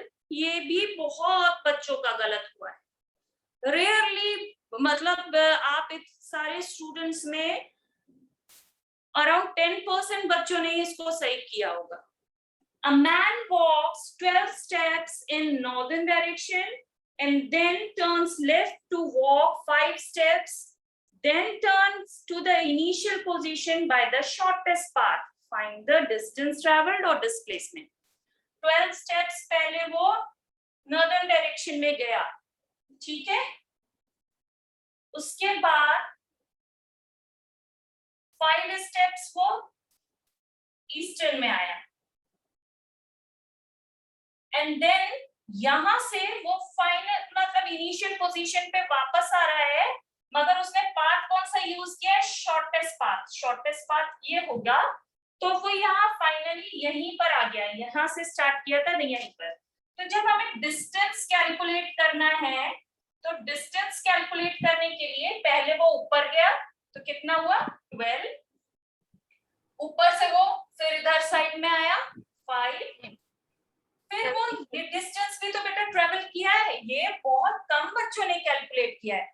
ये कैसे कैलकुलेट होता है, ये एक राइट एंगल ट्राइंगल है, राइट एंगल ट्राइंगल में ये एक हाइपोटेन्यूज हो जाएगा, ये एक बेस है और ये एक परपेंडिकुलर है। तो हम पाइथागोरस थ्योरम का यूज करके इसको कैलकुलेट करेंगे, इस डिस्टेंस को कैलकुलेट करेंगे, तभी तो उसका पूरा डिस्टेंस जो उसने कवर किया था पता चलेगा। इसको कैलकुलेट करने के लिए हम 12 का स्क्वायर प्लस 5 का स्क्वायर का अंडर रूट लेंगे। 12 का स्क्वायर इज 144, 5 का square is 25 and under root of it, that means under root of 169, and under root of 169 is 13. So ये कितने steps चला वो? 13 steps. तो distance calculate करने के लिए ये 13 steps भी add किए जाएंगे, and you get the final answer as 30 steps. कितने steps चला वो distance के लिए? 30 steps. अब बात आती है, ये तो distance था, displacement calculate करने की. तो डिस्प्लेसमेंट के लिए आप देखो, उसकी इनिशियल पोजीशन भी यही थी और घूम घाम के जो आया तो फाइनल पोजीशन भी यही है. तो इनिशियल और फाइनल पोजीशन अगर एक होती है तो डिस्प्लेसमेंट क्या होता है? 0 होता है. ठीक है, समझ में आया ये क्वेश्चन सबको? Yes ma'am. ओके, आगे मूव करें. किसी को नहीं क्लियर होगा तो बोलो. मैम डिस्प्लेसमेंट 0 कैसे आया वो पता नहीं चला. बेटा जब जो मैन है वो स्टार्ट करा था वॉक करना, तो वो इसका ओरिजिन पॉइंट क्या था? यहाँ से वो मूव करना स्टार्ट किया था, फिर वो ऐसे मूव किया, फिर वो वापस ऐसे यहीं पर आ गया. जब यहीं पर आ गया तो डिस्प्लेसमेंट कैसे कैलकुलेट करते हैं? Final position minus initial position. तो उसकी फाइनल पोजीशन भी मान लीजिए ये ए है, तो फाइनल पोजीशन उसकी क्या है? ए ही है. और माइनस इनिशियल पोजीशन जब से वो शुरू किया था वो भी क्या थी? ए ही थी. तो A minus A 0. Final position minus initial position that is 0. आया समझ में? अगर मान लीजिए वो यहाँ कहीं रुक गया होता, इधर चल के इधर, तब बात अलग होती. यहाँ कहीं रुका होता तो डिस्प्लेसमेंट अलग होता. बट जब वो वापस घूम के अलग वापस उसी पॉइंट पर आ गया, तब डिस्प्लेसमेंट उसकी कोई वैल्यू नहीं होगी. ठीक है,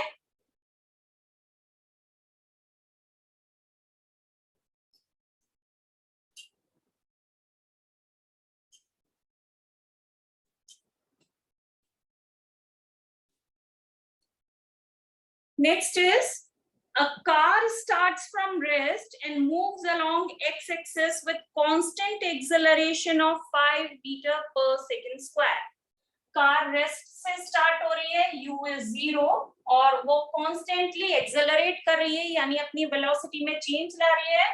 तो उसका acceleration 5 metre per second square दे रखा है. ठीक है, फॉर 8 सेकेंड्स. टाइम कितना दिया है? 8 सेकेंड.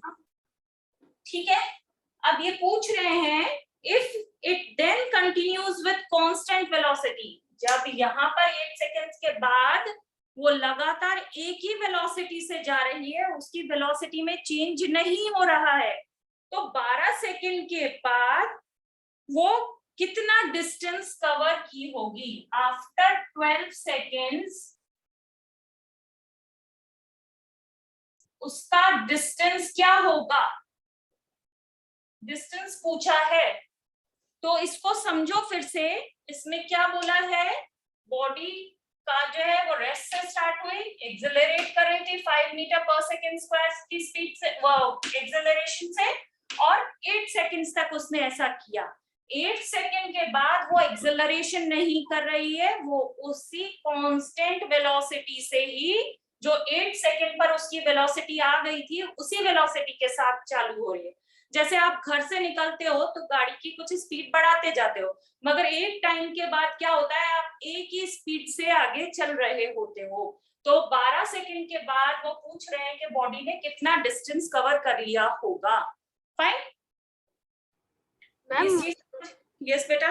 मैम उसके लिए पहले हमें डिस्टेंस फाइंड करना होगा. हाँ, डिस्टेंस ही कैलकुलेट करना है, मगर उससे पहले हमें वेलोसिटी कैलकुलेट करनी होगी कि 8 सेकेंड्स के बाद उसकी फाइनल वेलोसिटी क्या थी, क्योंकि उसी कांस्टेंट वेलोसिटी के साथ वो आगे 8 सेकेंड के बाद वो 12 सेकेंड तक उसी कांस्टेंट वेलोसिटी के साथ चलेगी. तो उसके लिए हम क्या करेंगे? सबसे पहले आप देखो, ये आपको दिया है, ये वैल्यू से आप v कैलकुलेट कर सकते हो. v is equal to u plus 80. Here u is 0, a is 5 and t is 8. तो उसकी final velocity is 40 metre per second. अब 8 सेकंड के बाद जब ऑब्जेक्ट ने ये वेलोसिटी अटेन कर ली, कार की ये वेलोसिटी आ गई, तो नेक्स्ट जो 4 सेकंड है 8 के बाद 9 सेकंड, 10 सेकंड, 11 सेकंड और 12 सेकंड, उसमें वो यही वेलोसिटी के साथ चल रहा है, तो उसमें एक्सेलरेशन नहीं हो रहा है। तो इसमें आप कोई इक्वेशन यूज नहीं कर पाओगे क्योंकि सभी इक्वेशन में एक्सेलरेशन होता है। इसमें आप डायरेक्ट कहोगे distance is equal to velocity into time. ठीक है, तो वेलोसिटी कितनी है 40 है और नेक्स्ट 4 सेकंड में उसका डिस्टेंस कितना होगा ये आप इससे कैलकुलेट कर सकते हो,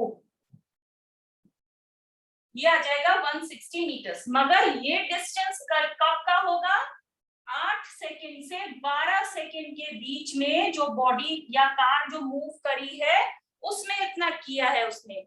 मगर पहले 8 सेकंड में जब वो रेस्ट से स्टार्ट करी थी तब कितना डिस्टेंस था, तो उस डिस्टेंस को आप कैसे कैलकुलेट करोगे, पहले 8 सेकंड के लिए s is equal to ut plus half 80 square से।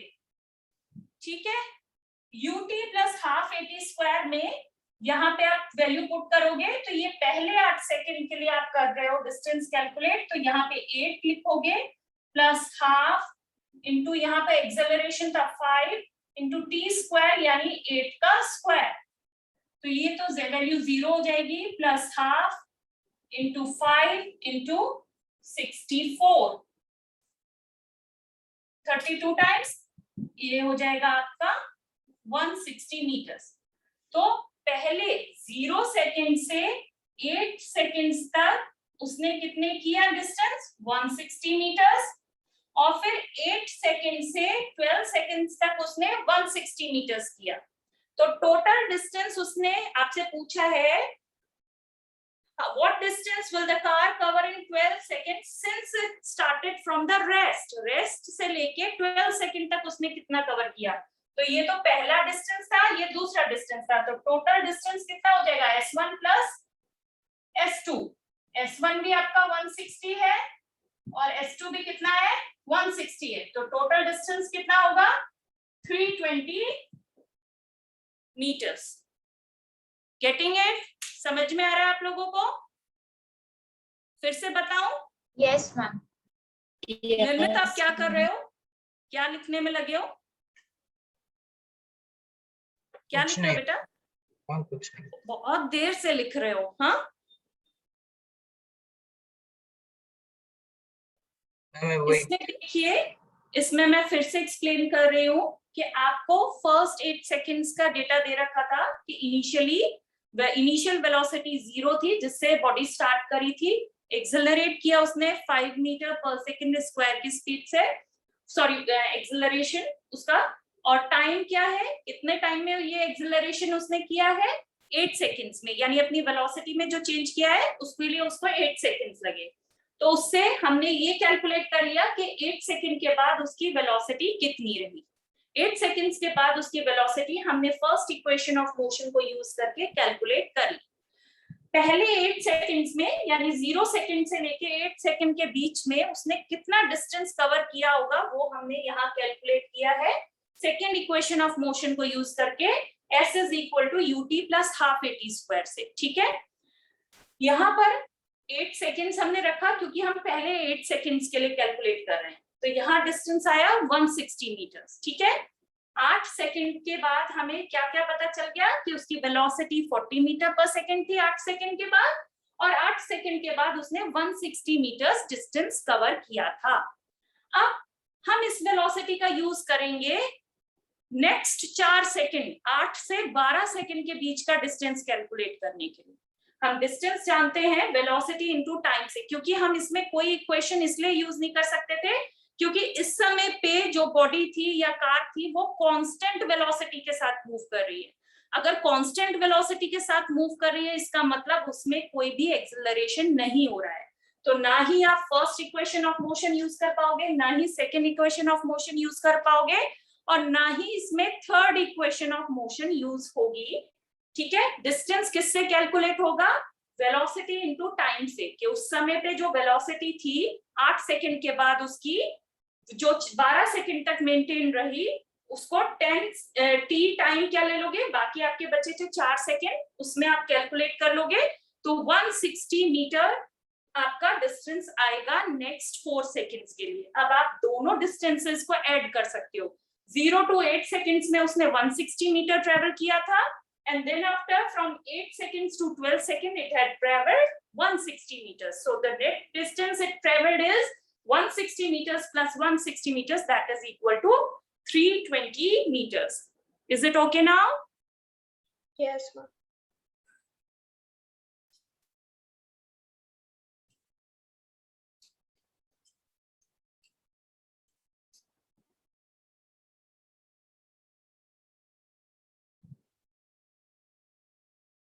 न्यूमेरिकल्स कवर हुए, उसके बाद लॉन्ग आंसर टाइप। बच्चे आप लोग सब लोग क्या थे, न्यूमेरिकल्स से डर रहे थे।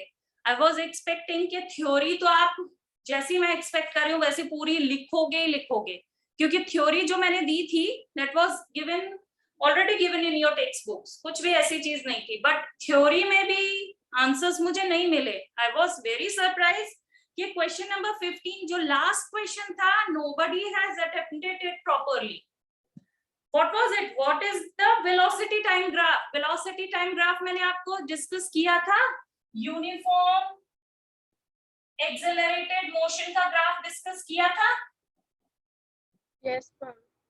लास्ट में मैंने आपको ग्राफिकल रिप्रेजेंटेशन से सब मैं आपको बता रही थी कि मान लीजिए किसी ऑब्जेक्ट की A पॉइंट पे वेलोसिटी u है, फिर वो B पॉइंट तक जाता है, उस समय उसकी वेलोसिटी v हो जाती है। तो आपको क्या कैलकुलेट करना था, इससे हमने इक्वेशंस ऑफ मोशन डिराइव करी थी। ये ग्राफ याद आ रहा है आप लोगों को, ये v, ये u और ये t, ये मैंने ग्राफ बताया था मैम 3 इक्वेशन को एक्सप्लेन किया था आपने। v is equal to u plus at मैंने आपसे पूछा इस पे कैसे, इस ग्राफ का यूज करके कैसे किए थे, और दूसरा मैंने पूछा था s is equal to ut plus half at square हमने इस ग्राफ को यूज करके कैसे डिराइव किया था। आप ध्यान करो, मैंने आपको ये भी बताया था कि इसको हम दो s कैलकुलेट करने के लिए हम दो एरियाज में डिवाइड कर देते हैं। एक रेक्टेंगल का एरिया कैलकुलेट करेंगे और दूसरा हम कैलकुलेट करेंगे इस राइट एंगल ट्रायंगल का, और दोनों को हम ऐड कर देंगे तो हमें उसका डिस्टेंस पता चल जाएगा A से B के बीच में बॉडी ने कितना डिस्टेंस ट्रेवल किया है। बताया था थ्रू ग्राफ, याद करो हम कैसे कैलकुलेट करते थे। BC is equal to BD is equal to BC minus CD, ऐसे बताया था मैंने। V minus U, BD is equal to V minus U, OC is equal to T, वही मुझे चाहिए था। But nobody tried it at all, किसी ने भी नहीं ट्राई किया, प्रैक्टिस नहीं किया था आप लोगों ने। मैंने लिखा था distance is equals to area of trapezium is equals to AC मैंने भी किया था ये FDE and U into T plus half into T into 8T, so UT plus half 80 square। पर मैम फर्स्ट इक्वेशन आपने डिराइव की थी।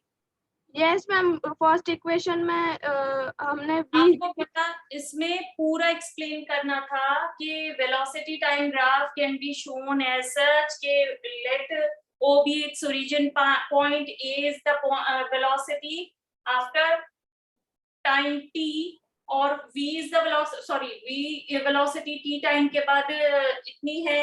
Initial velocity at time 0 is equal to u ओ या OA, इस तरीके से आपको पूरा उसको एक्सप्लेन करना था। आपको इसकी प्रैक्टिस करनी पड़ेगी।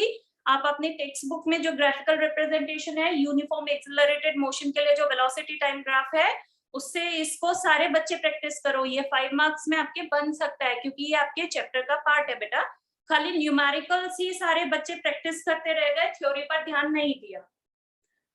फिर एक क्वेश्चन नंबर 14 बचता है, distinguish between distance and displacement. Distance and displacement को भी आपने 3 या 4 पॉइंट भी नहीं लिखे हैं, किसी ने सिर्फ डिफाइन कर दिया और बोल दिया, एक ने बोल दिया ये वेक्टर है, एक बोलता है स्केलर है, बस इतना लिखकर छोड़ दिया है। मैंने आपको करीब 6-7 पॉइंट बोर्ड पर डिस्कस किए थे अगर याद करो तो। मैम पूरा पेज था। हाँ, बट लिखने के टाइम पे किसी ने नहीं, जबकि मैंने बोला था कि वो बहुत इंपॉर्टेंट है। और स्पीड और वेलोसिटी में भी एटलीस्ट 3 to 4 डिफरेंसेस लिखने चाहिए थे, बट वो भी आप लोगों ने नहीं किया, वो भी अप टू द मार्क नहीं था। ये 2 क्वेश्चंस जो है ये बहुत इंपॉर्टेंट है लास्ट के, आपके एग्जाम पॉइंट ऑफ व्यू से भी। ग्राफ को अच्छे से पढ़िए और डिस्टेंस डिस्प्लेसमेंट के डिफरेंसेस लिख कर रखिए और स्पीड और वेलोसिटी के डिफरेंसेस भी लिख कर रखिए। सबसे मेरी रिक्वेस्ट है ये आंसर्स प्रिपेयर करके रखिए, ये आपको आगे भी काम आएंगे। अगर आपको शॉर्ट नोट डिस्प्लेसमेंट पे भी लिखने के लिए आ गया तो जितने भी आपने डिफरेंसेस में डिस्प्लेसमेंट में पॉइंट्स लिखे हैं वो भी आपके काम आएंगे। ठीक है, तो आपका होमवर्क यही है बेटा कि आप लोग सब लोग इनके आंसर्स प्रॉपर लिख कर रखिए, they may be helpful in your future examinations. ठीक है, ओके बेटा, चलिए बेटा आप लोग अपने करेक्शंस करिएगा और आगे ऐसी मिस्टेक्स ना करें, उसका ध्यान रखिएगा। All the best to you all, thank you, bye ma'am. Bye all.